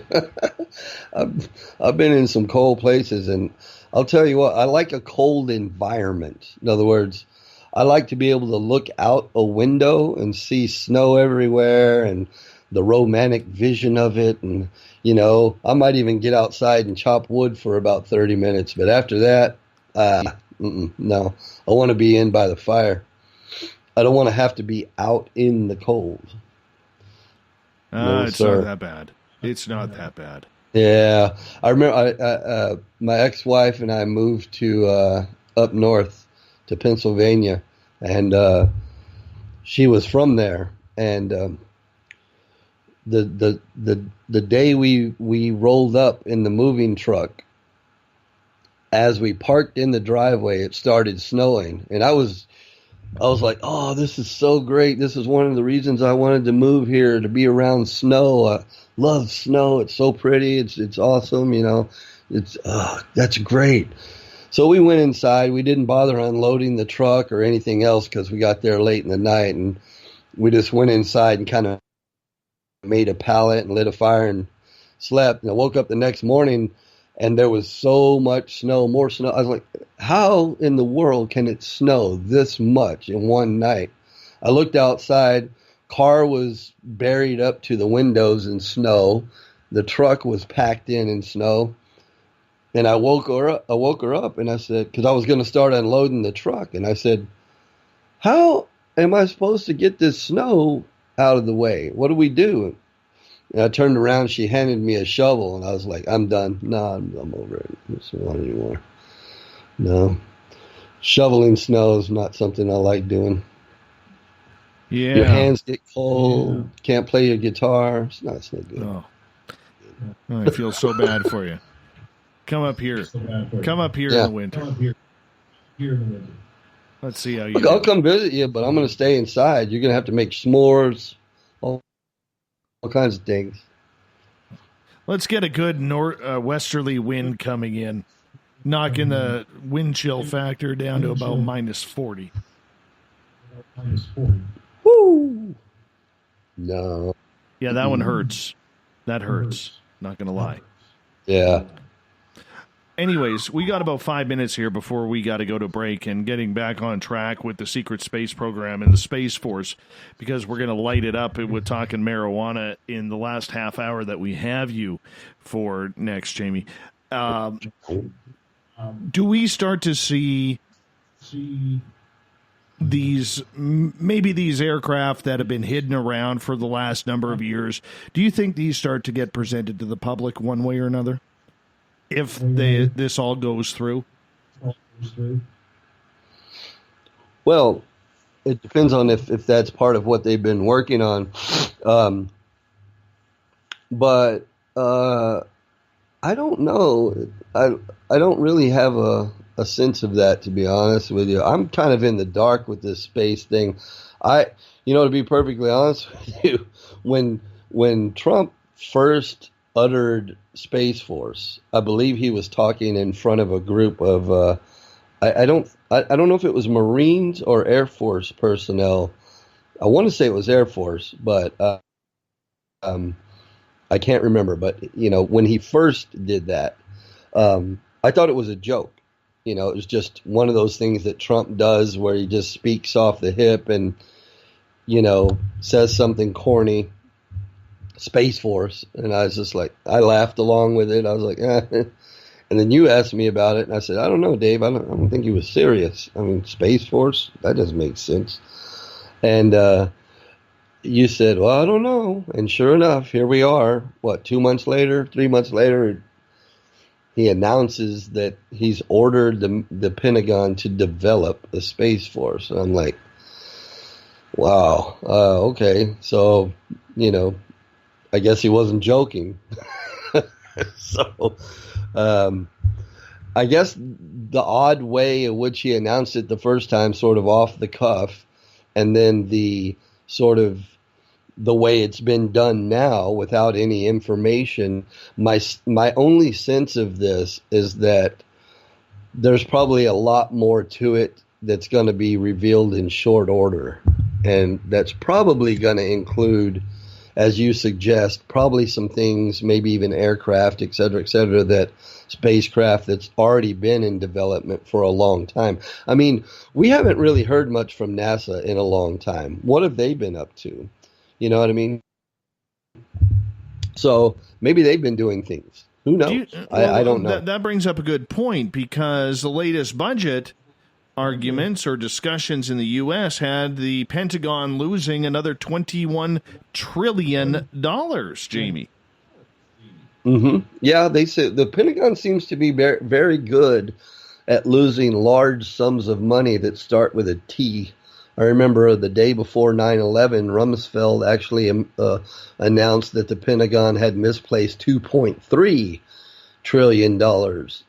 And now, years later, we seem to have misplaced 21 trillion? 21 trillion. How do you lose 21 trillion?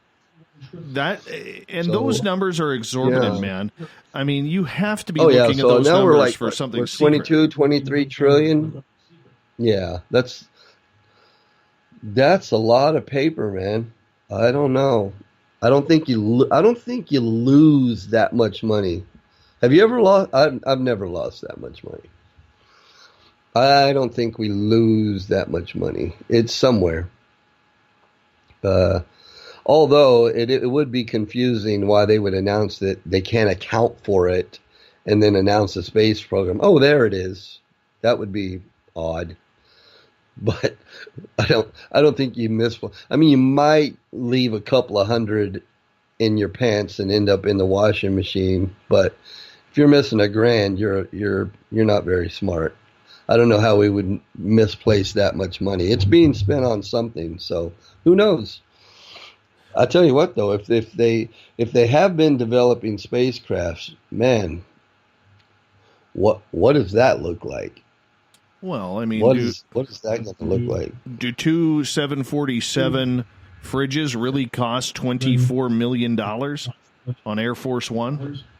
Right, exactly. And hammers for the military. What the last cost I saw for just a regular hammer was something like $85 for a hammer. Yeah, that's odd. It's very odd. Very odd. Jamie, I'm going to get you to hold on here because we are going to get ready to go to our final break of the night. Jamie Sexton comes on from Rebel Planet News. He is our alternative media source when it comes to the stories behind the stories, as we do this thing with Jamie the third Thursday of every month, breaking down what is wrong with the stories that we are getting from the mainstream. Coming up in hour number 3, we're going to play some Bob Marley. No, not really, but get the Bob Marley ready. Because we're talking about Canada legalizing marijuana. It's coming. Spark up that doob, Canadians. Because it's coming. We'll be back right after this. Are you tired of being blocked, shadow banned, or placed in jail for simply posting your thoughts on social media? Social Media Freedom can take care of that for you. Social Media Freedom is the newest and one of the best free new apps that allows you the freedom to post what you want, when you want.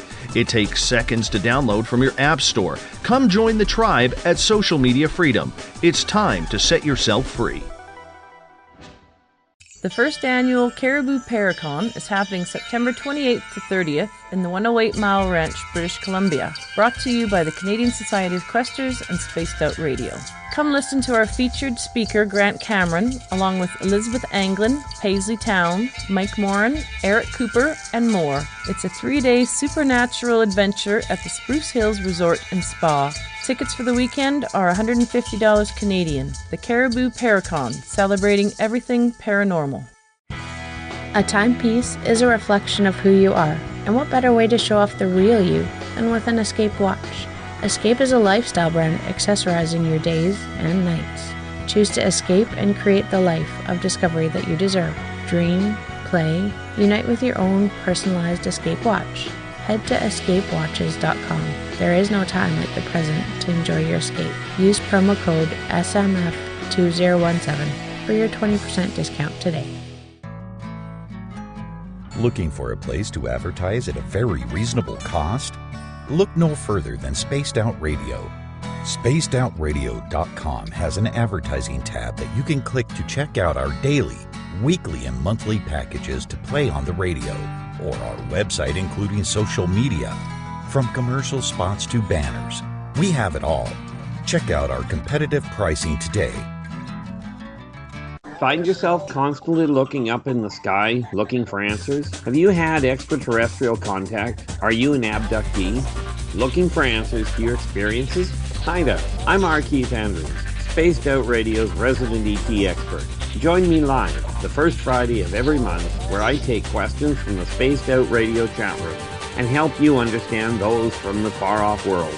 It's 2 hours of knowledge every experiencer should listen to. Hope to see you there. Not ready for bed on Saturday night? Right after Spaced Out Saturdays, hop on over to S4 with Corey Ruiz and me, Eric Cooper from Forest Moon Paranormal. With S4, there are no limits. what we try and uncover. From government conspiracies to helping clean up the paranormal, no topic is safe on S4. We get to the heart of the matter, of the subjects you want to learn more about. So tune in on S4 starting at midnight Pacific, 3 a.m. Eastern, only on SpacedOutRadio.com.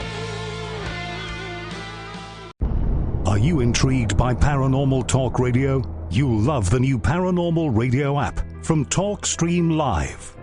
You'll find a great selection of talk shows covering UFOs, ghosts, strange phenomena, and much more. Download the Paranormal Radio app now and start listening to the very best in paranormal talk entertainment, including the network you're listening to right now. The Paranormal Radio app, free in Google Play and the iOS App Store. The Call of the Wild is in Vancouver. The Moose Vancouver is one of the hottest bars and restaurants in the city. Open until 2 a.m. nightly, the Moose will rock you like a hurricane all night long. Great food with everything on the menu at $6.95 near the corner of Nelson and Granville. Get your horns up and come rock with us. The Moose Vancouver, the official rocking bar of Spaced Out Radio. Visit purpleplates.com today. For over 40 years, the Purple Energy Plates have been delivering amazing results for their many customers. Inspired by the great genius Nikola Tesla, the harmony, healing, and energetic effects of the plates have proven over and over to be beneficial and often miraculous to thousands of customers. Check their site for daily specials and choose from their many energy products. You won't be sorry. Visit them today at purpleplates.com. When it comes to the news, we look for the stories that the mainstream won't cover. Welcome to Spaced Out Radio's The Encounter. This is News Director Everett Thiemer. The Encounter is about the weird and strange stories that occur daily, and we scour the world looking to bring them to you. You can hear me with Dave Scott every Monday through Friday in our Encounter news segment. Read us online at spacedoutradio.com or check us out and give our Facebook page a like at SOR The Encounter. So come give The Encounter a read. Do you want to know the truth? Do UFOs exist? Are aliens real? Are the governments hiding the biggest secret in history? We're UFO seekers, and we're on a hunt for the truth. Subscribe to our YouTube channel and follow along with us as we journey across the United States, visiting UFO hotspots and alien hotspots, trying to document the UFO phenomenon. Catch us on Spaced Out Radio every third Monday of the month as we discuss Area 51, UFOs, and more. And also, don't forget to subscribe to us on YouTube. You hear footsteps in the empty room above you. A rocking chair begins rocking by itself. Don't be afraid of the things that go bump in the night. Reach for Spirit Storybox, the iPhone app the Huffington Post UK called the only ghost hunting app you will ever need. Spirit Storybox. The spirits are telling their stories. From the mile-high state of Colorado, sharing our signal around the world, I invite you to Spaced Out Sundays. Hi, I'm Tessa Nicole Thomas, and I'm closing out the week by taking you on a paranormal journey to the world of the weird. Ghosts, aliens, psychic phenomena, I will hit it all in your questions too. So let us highlight the paranormal for you. So come join me for Spaced Out Sundays starting at 9 p.m. Pacific, 12 a.m. Eastern, only at spacedoutradio.com. The views and opinions expressed by tonight's guest and topic of discussion do not necessarily represent the official policy or position of Spaced Out Radio, Spaced Out Weekend, Spaced Out Radio Limited, its hosts, syndicated carriers, or anyone associated with this broadcast. You're listening to Spaced Out Radio with Dave Scott. Follow Dave on Twitter at Spaced Out Radio and hashtag Spaced Out Radio, and on Facebook Spaced Out Radio Show. Now, back to the program. Welcome back to the third and final hour of Spaced Out Radio tonight. I am your host, Dave Scott. Great to have you with us. Tomorrow night on the program, we talk paranormal stories, intuition, psychic ability, and more with Brandy Wells and Danger T as they come on at 9 p.m. Pacific, midnight Eastern Time at spacedoutradio.com. We say hello to everyone listening in on the SOR Radio Network. Don't forget, if you're looking for our archives, they are free. Yes, free on our YouTube channel. Go to youtube.com/Spaced Out Radio. We'll make a trade. You listen to the archives for free. I get your subscription. So you just hit that little red button. I would appreciate that. Bill Cardwell has set the password for tonight in the SOR Space Travelers Club. Scatterlophisticate. Scatterlophisticate is your password. Make sure you use it wisely, Space Travelers, as Bill sets a password each and every night right here on the Mighty SOR.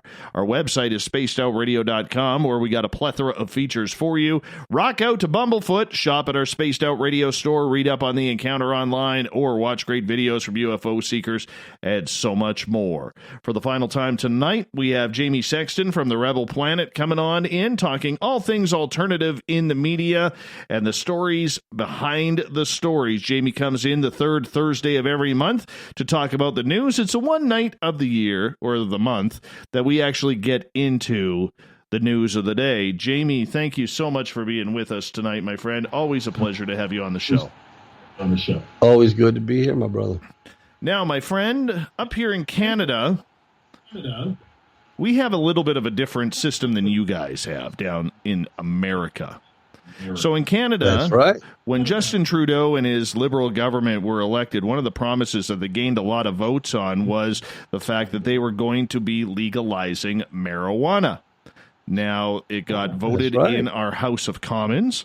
It went up to the Senate, where it's been approved, and now it goes for royal assent for ratification to become law. So it looks like as of October... What's the date here? October 17th, marijuana will be legal across Canada, and Canada will become the second country in the world to have marijuana legalized where you can no longer be arrested for it. Yes. Up to 30 grams, correct? An adult can carry? Sure. That's a lot of bud, man. That's pretty good. It's enough for a party, as I understand. Now, I could tell you point blank, I do not indulge in the hippie lettuce. I do enjoy the smell. I like the smell of it. I don't know why. To me, it's an appetizing smell. Makes me want to run to Subway and grab a couple of footlongs, right? But nonetheless, the fact is... The world is watching this, all right? It is making headlines around the world because marijuana, does it have its downsides? Of course. Everything does. But it seems like we are relaxed enough, no pun intended, to finally realize that marijuana does have, less of an issue than, say, alcohol or cigarette smoke does. That's science. That's proven. Right. Yeah. I also do not indulge and never have. I've never had the experience of even trying it out. But I've also never really had a problem with people doing it. Especially when you've got other things out there like alcohol, which are widely accepted. I mean, if people want to enjoy something recreational, it doesn't seem like all that damaging of a substance to me, to be perfectly honest with you. In fact, of everything out there that people indulge in recreationally as far as substance goes, it seems to be the least harmful. And if you follow the users of marijuana in the marijuana community, they seem to produce a lot of evidence that it can actually be good for you. So I don't have a problem with it. I think it's long overdue, to be perfectly honest with you, and I think it's pretty liberal of Canada to take a plunge with it and see where it goes. Let's see how the model works.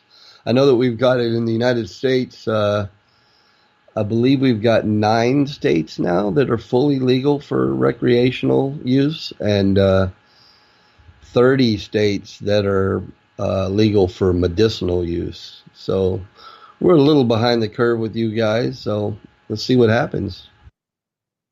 Do you think that with Canada legalizing marijuana that it could, continue a lot of the trade wars that seem to be happening between the two countries with tariffs and, President Trump absolutely going haywire on all these deals that, your closest ally has had with the United States over the years. I mean, let's face it, we have the longest, unprotected border in the world.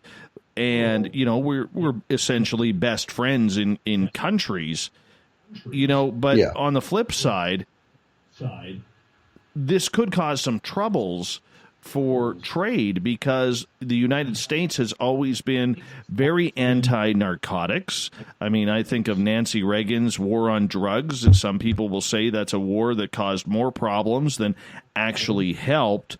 But on the flip side, it could affect some sort of trade because there's going to be a lot of people in Washington, D.C. pissed off that the neighbors to the north are getting high.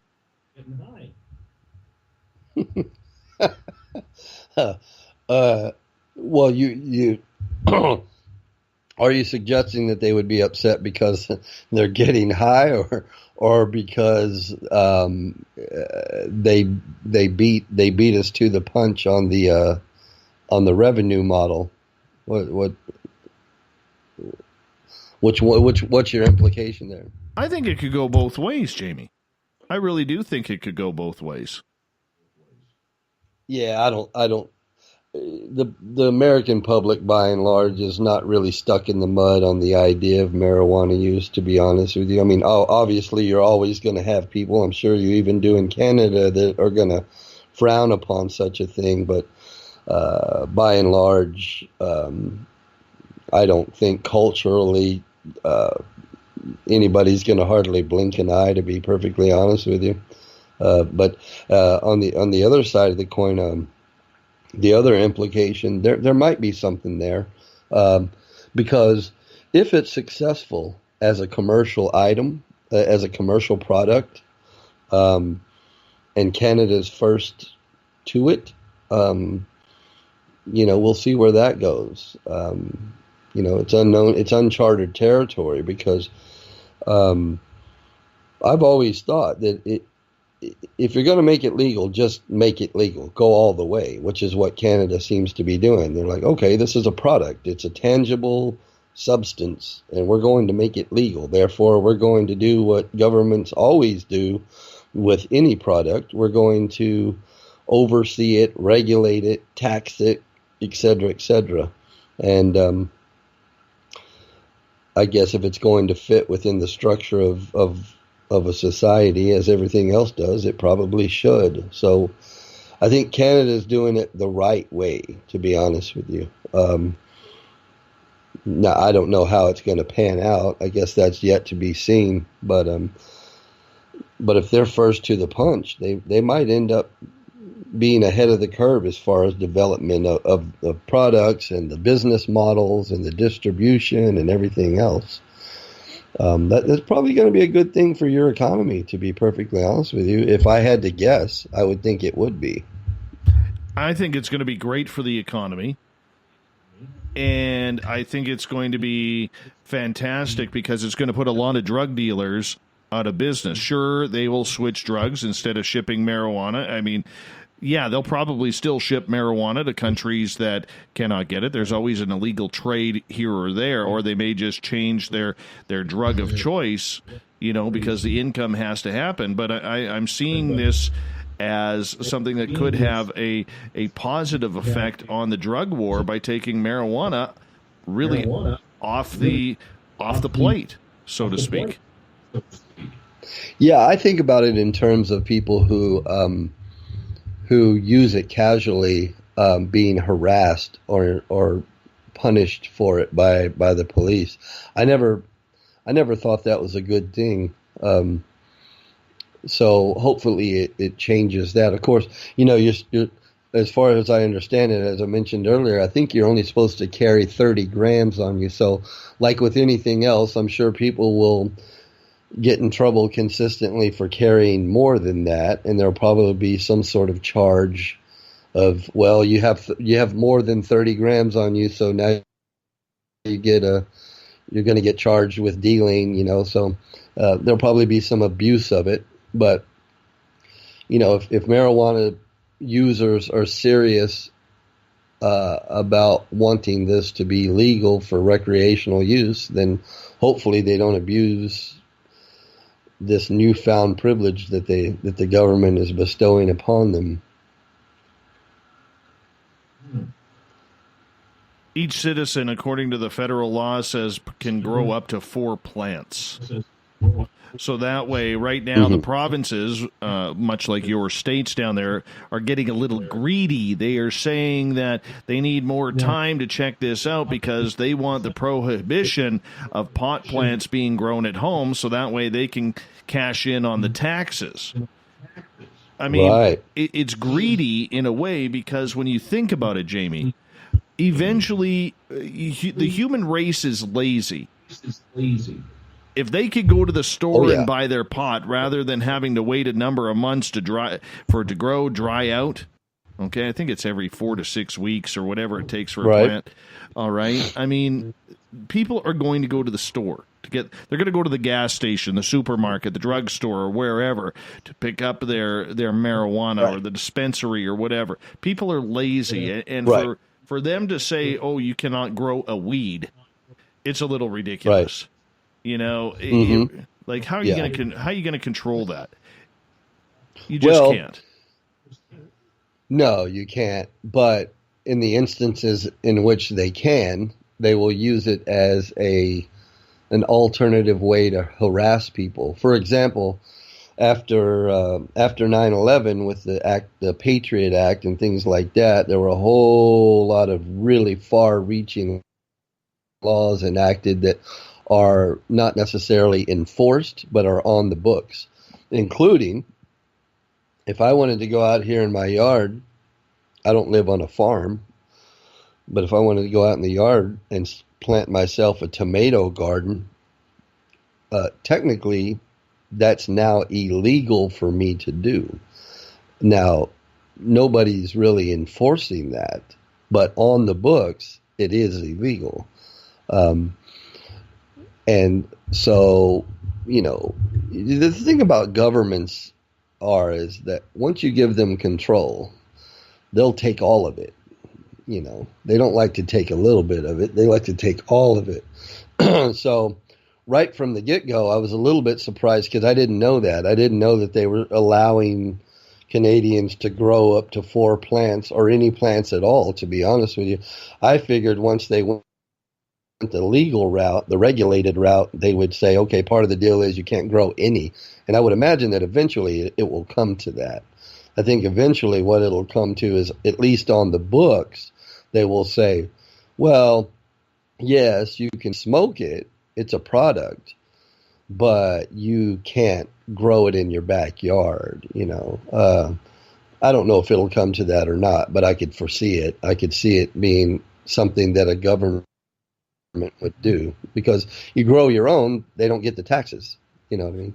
Well, I mean, looking at Colorado, that's probably why they limit you to 4 plants. Looking at the state of Colorado in 2017, they collected, I believe, $118 million in marijuana tax collection. All right. $41 million went to upgrade education, schools, and health cares, as well as hiring more healthcare professionals. That looks great on paper. Sure it does. Another $16.5 million to construct local affordable housing in communities.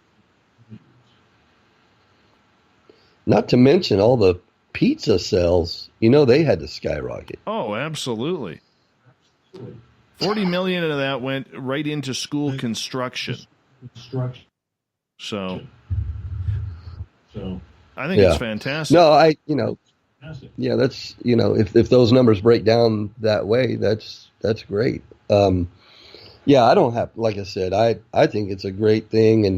And, you know, if people don't abuse it, it may actually have the positive effects that it's always been proposed to have, you know, making the trade of it and the interacting of it and the use of it, you know, somewhat more safe and regulated, et cetera, et cetera. So like I said, if we're going to fit it into the big picture of what we do in society, you know, it should probably be true to form like anything else. And if you're going to have if you're going to have alcohol legal as a recreational substance, you should certainly have marijuana as a regulated substance and available.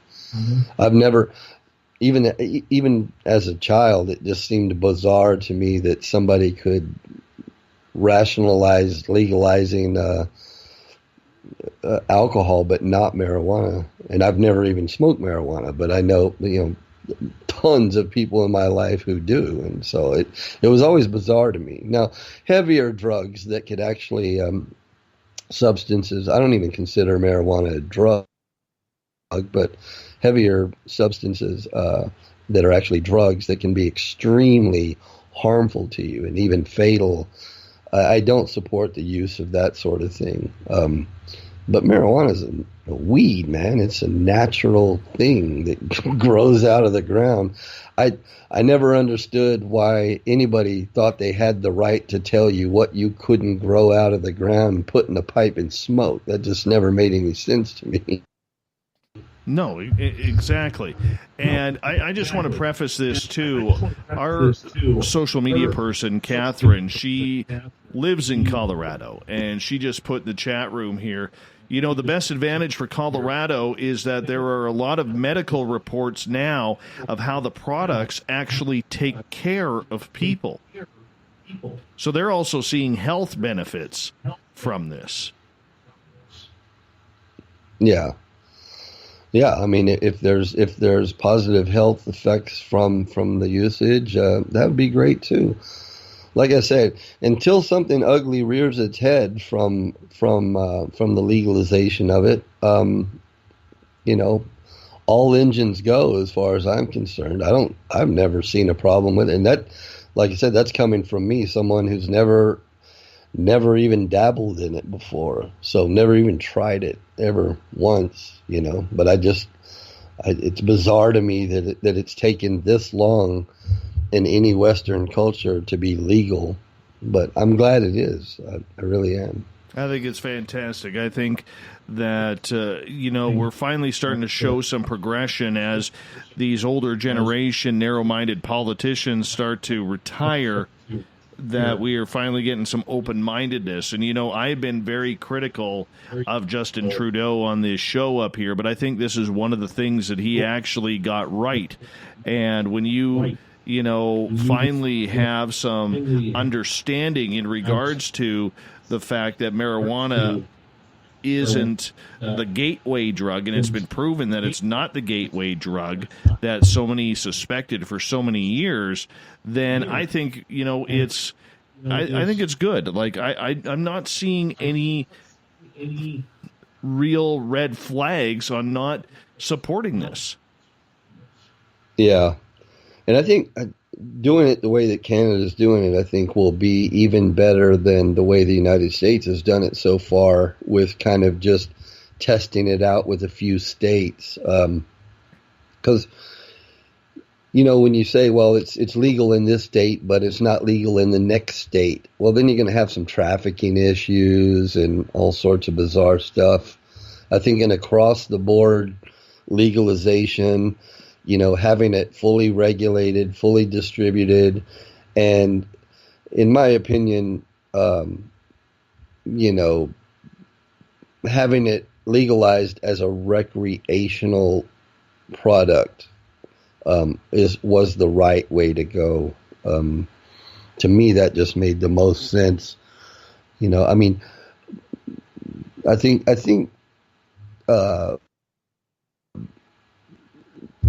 the whole medicinal route that the marijuana folks had to go with it, whether or not it has medicinal, to what extent it has medicinal purposes, is arguable. And there seems to be a whole lot of conflicting data on that, and I'm not even qualified to really speak on that, but I do know that there's a lot of conflicting data.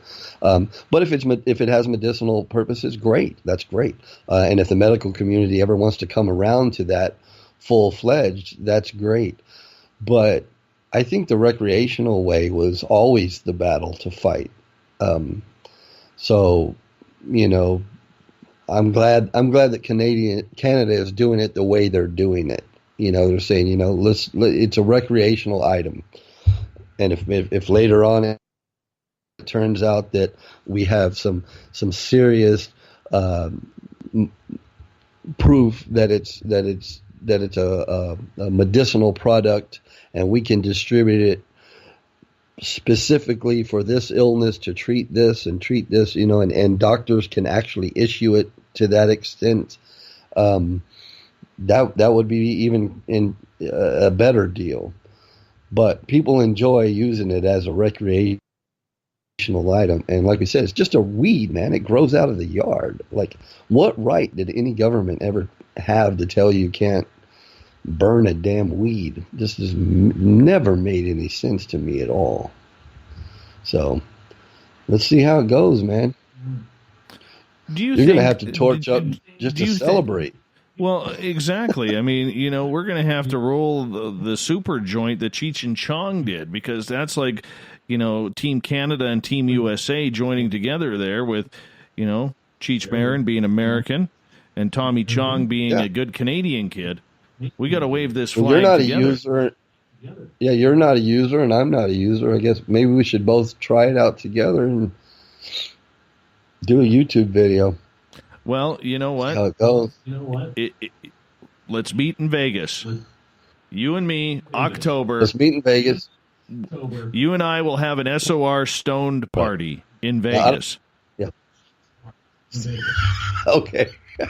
All right. Let's do it. We'll sit outside the casino, and we'll rip up a couple of doobies and spark them up and make it happen, or whatever the terminology or lingo is with it these days. Whatever the kids are calling that hippie lettuce, right? But nonetheless, we might need a liaison to bring us up to speed on all the terminology. And we're going to need a dictionary now. Jamie, we only got about 4 minutes left with you tonight on Spaced Out Radio. I want to bring this conversation back to where we kind of started it.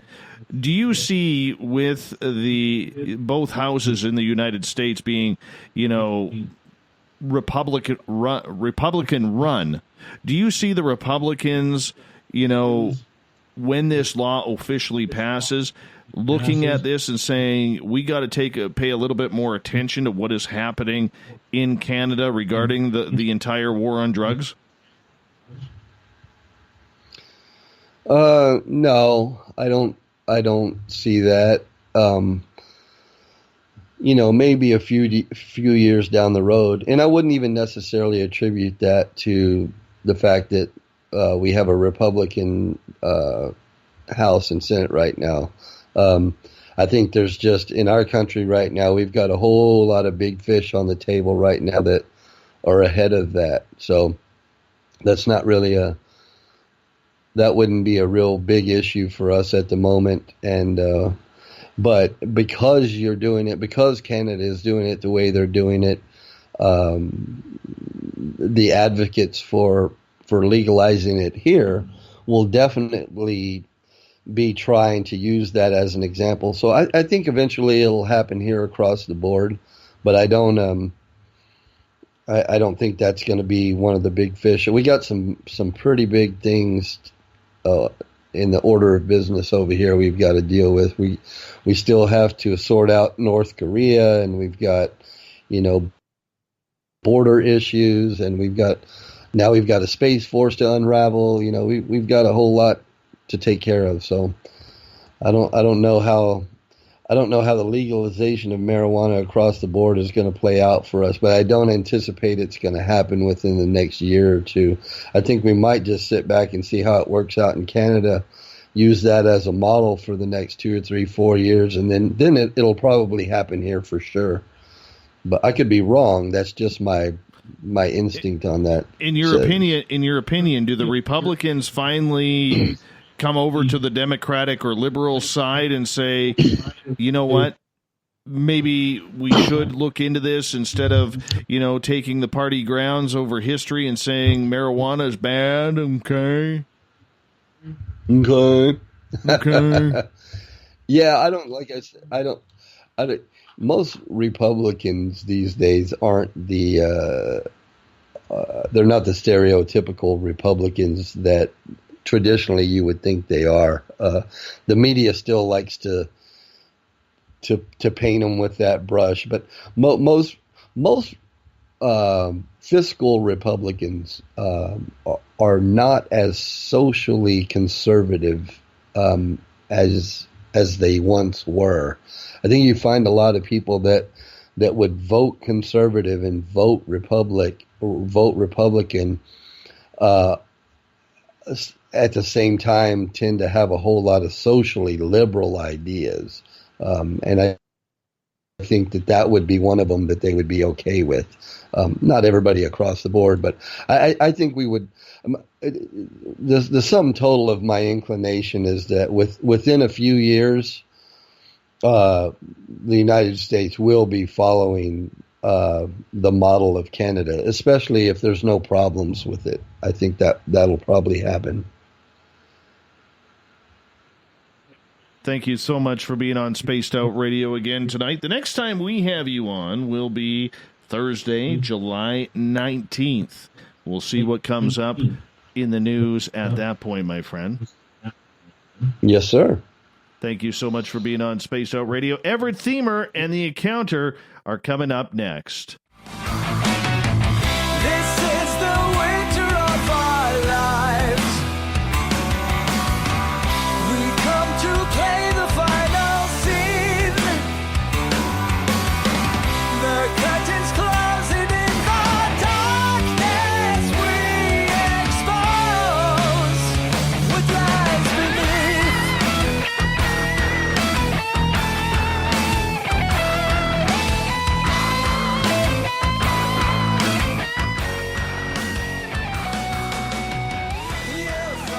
We're entering The Encounter tonight with Everett Themer as we take a look around the world of the news of the day. The news is always changing, and that's why we bring you the Nightly Encounter. And don't forget to search our Facebook page for the latest news at facebook.com/SOR The Encounter. Give our page a like if you do not mind. We would greatly appreciate that. Mr. Themer, newsman extraordinaire. How you doing, my friend? Good to have you with us. Good to be here, Dave. How are you? I am very good. I'm always excited about the stories that you find for this segment of the show because they are funny. They make you scratch your head and say, are you kidding me? What do you got in store for us tonight?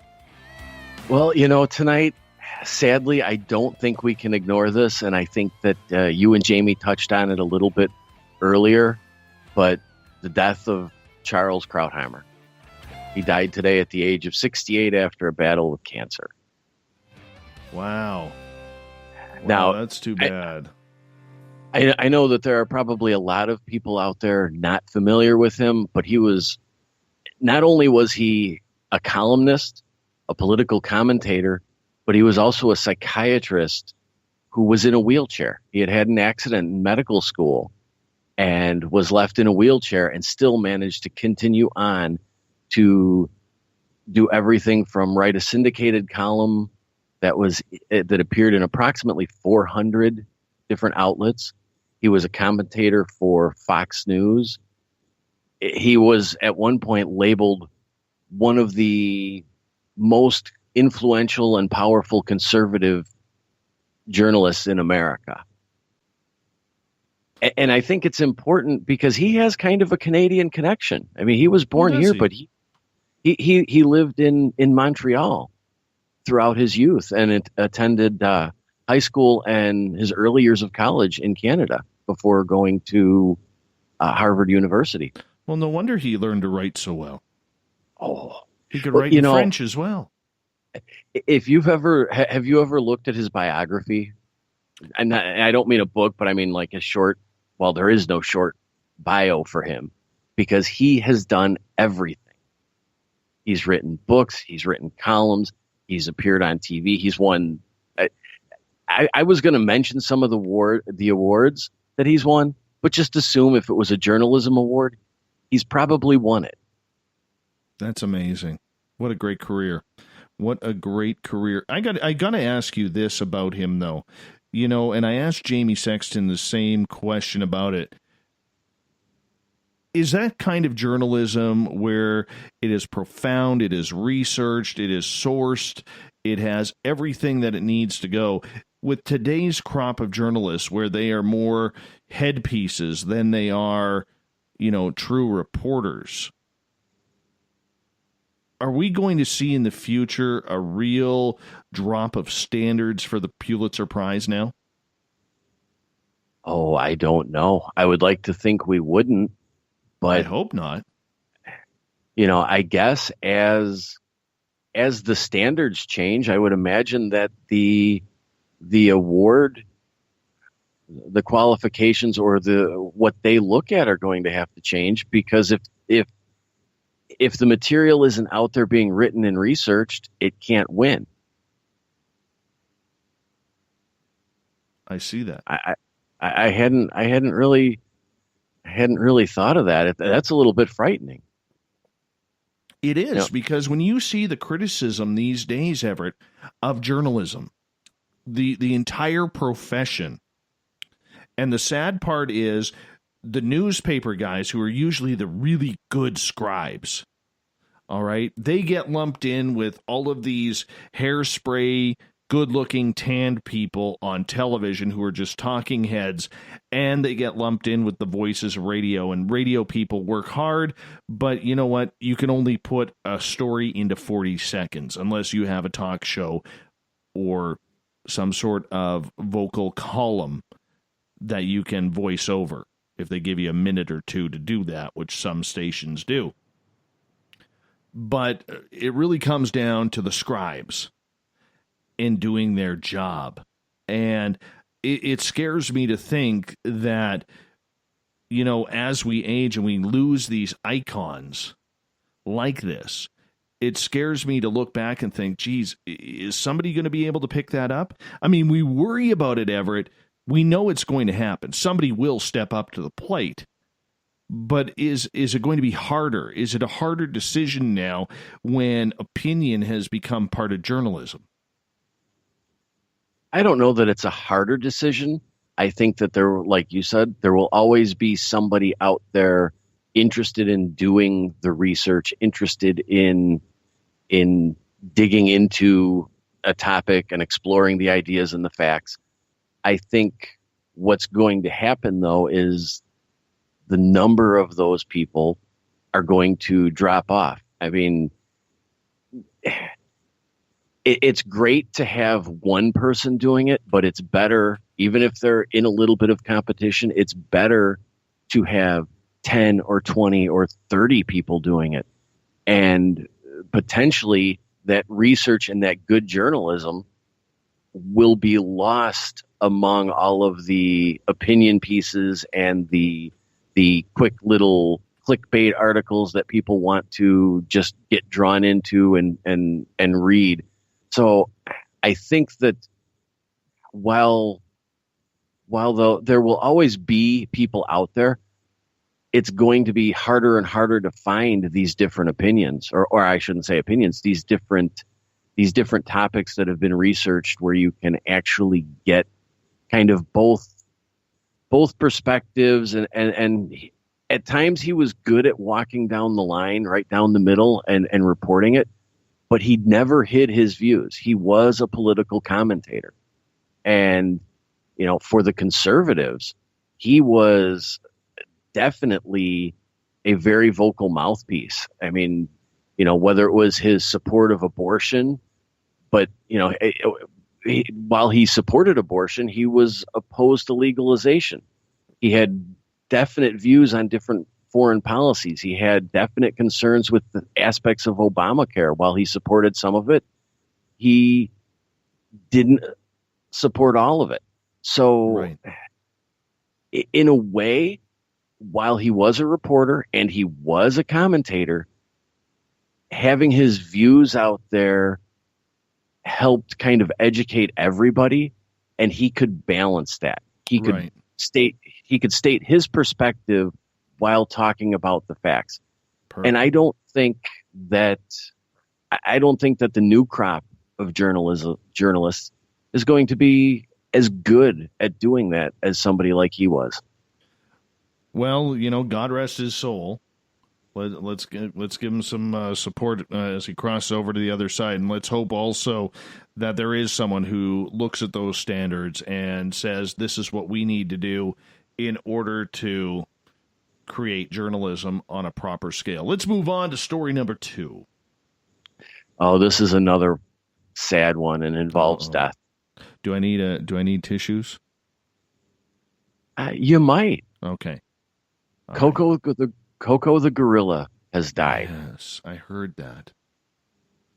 She became famous basically when she appeared on a National Geographic cover back in the late 70s, and it kind of introduced people to the fact that these lowland gorillas had the ability to understand language and ideas, and she was taught sign language and was able to communicate using, I believe, approximately 1,000 or 2,000 different symbols. Amazing.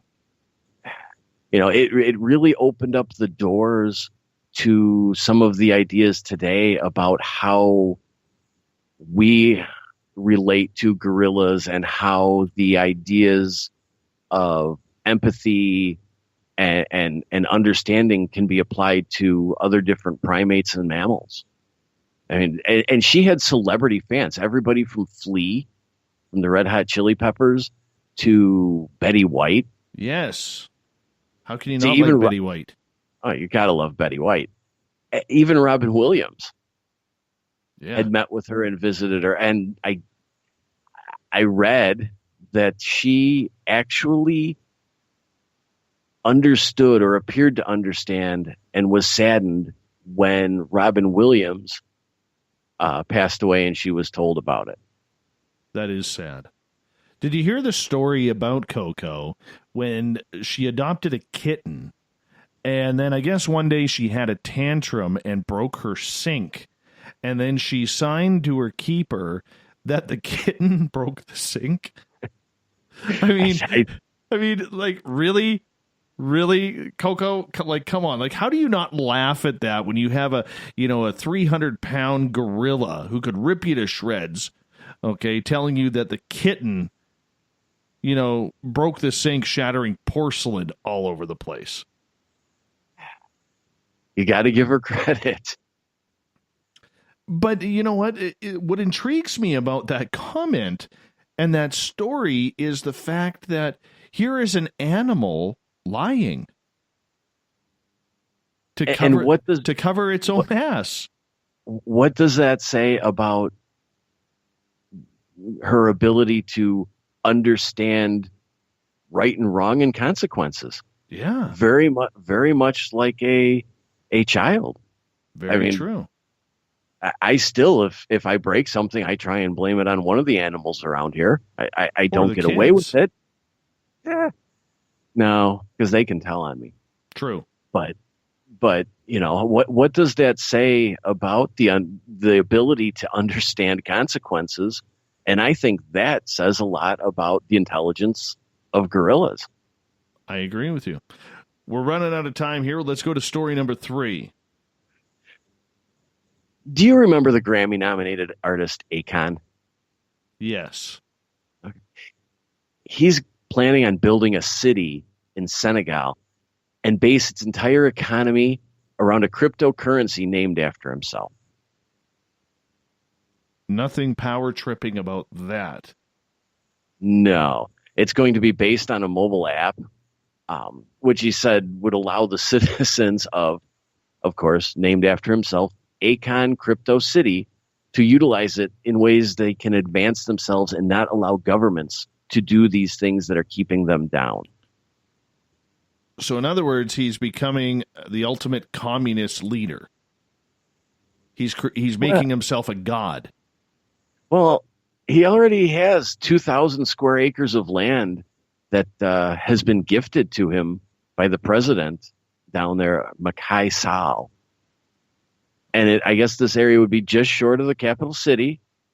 And he fully intends to develop this area and have this cryptocurrency as the currency, the only currency usable in that city named after himself. How much ego do you have in this world to say, I want Aconville? Like, this isn't Sim City here. You're playing with people's lives.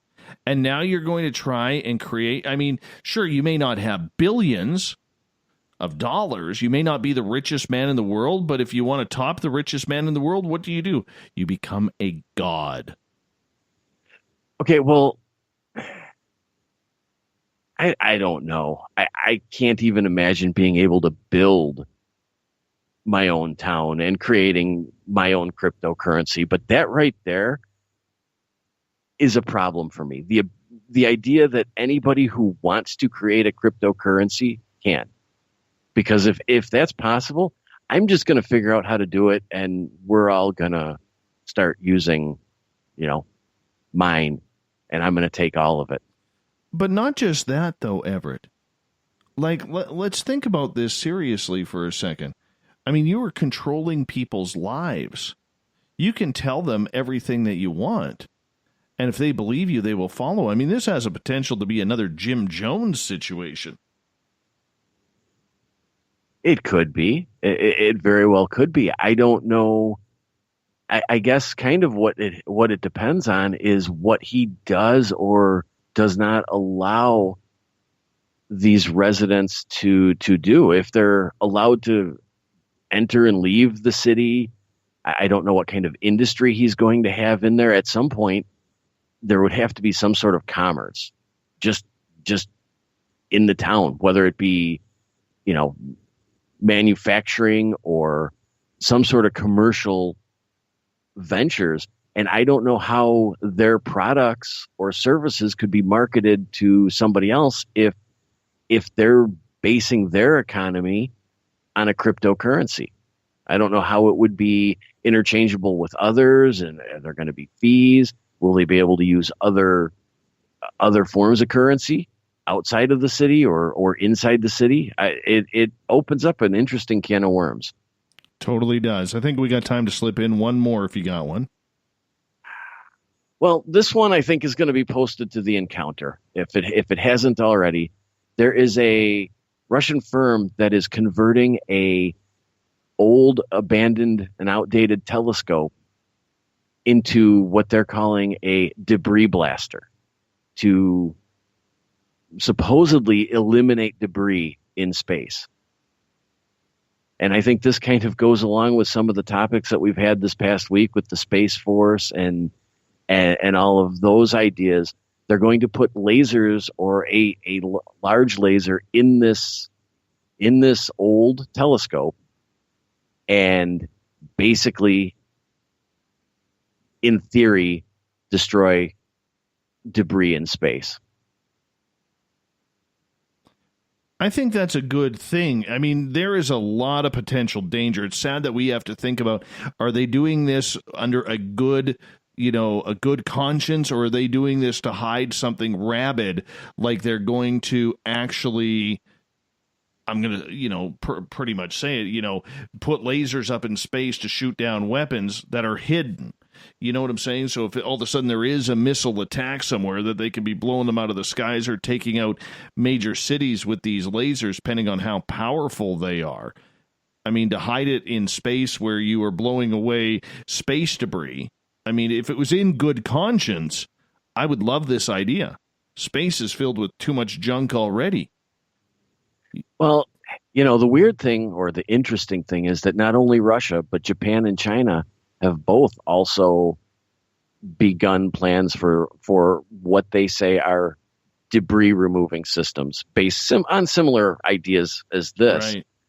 But, that's it's very interesting in light of some of the things that we've talked about in the past week, because we have heard it mentioned, the idea of these three countries having some form of weaponry in space, and now essentially what they're doing is developing something that could potentially be easily converted into some form of weaponry. It'd be interesting to see if those lasers could make it down to Earth. and cause some havoc? Like, could they point that laser at, the White House or Buckingham Palace or Ottawa or wherever and take out whomever they want? That's where it gets dangerous. Russia tested a ground-based laser that could potentially disrupt and bump satellites out of orbit. So I don't imagine that it would be that hard to reverse that. And they are targeting debris that is in the low Earth orbit. So I don't think that it would be that hard to potentially convert that into something that could make it down through the atmosphere. And I don't think they would immediately have something. I think we would know about it if they had something that could blow up a house right away or something. But certainly it has the potential to easily be converted into something like that. What do you got planned for Faux News Friday? Oh, I'm not giving up any secrets. I have a couple of ideas, but no, Friday morning when you get up on Facebook or on the internet and you look, it's kind of like that's when a lot of the really good fake news hits. So before we make any final decisions, we're going to take a look and see what's out there. All right. Thought of the Dave coming up right now.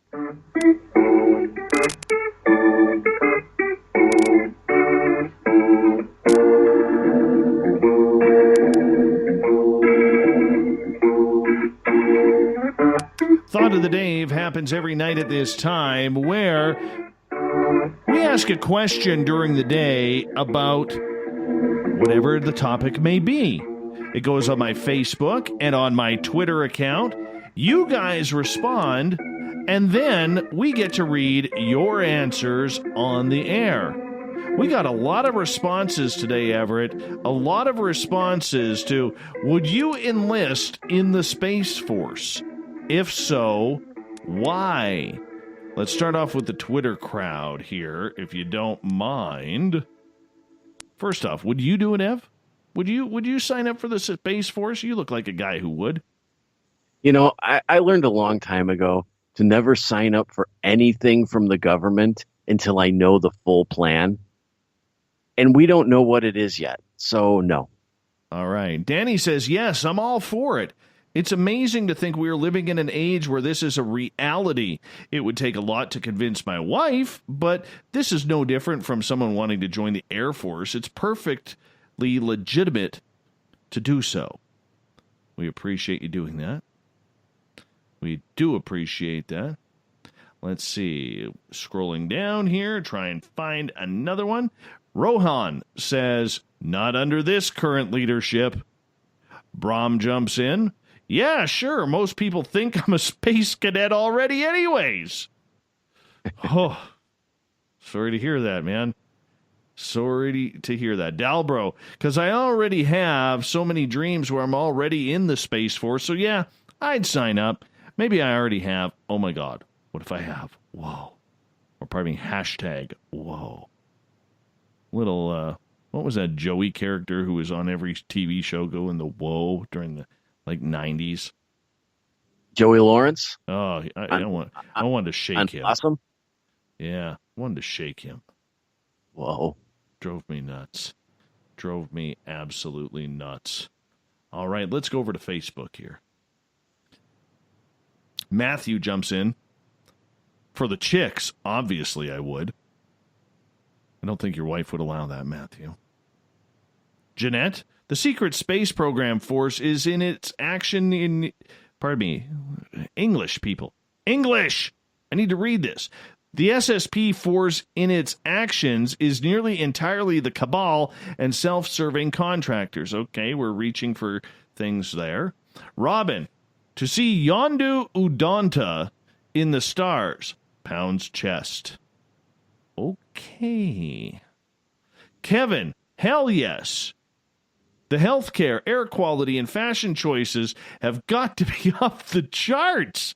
Besides, getting the chance to travel to exotic new worlds, befriend, infiltrate, procure, and then kill them, all in the name of capitalism, excites and titillates me.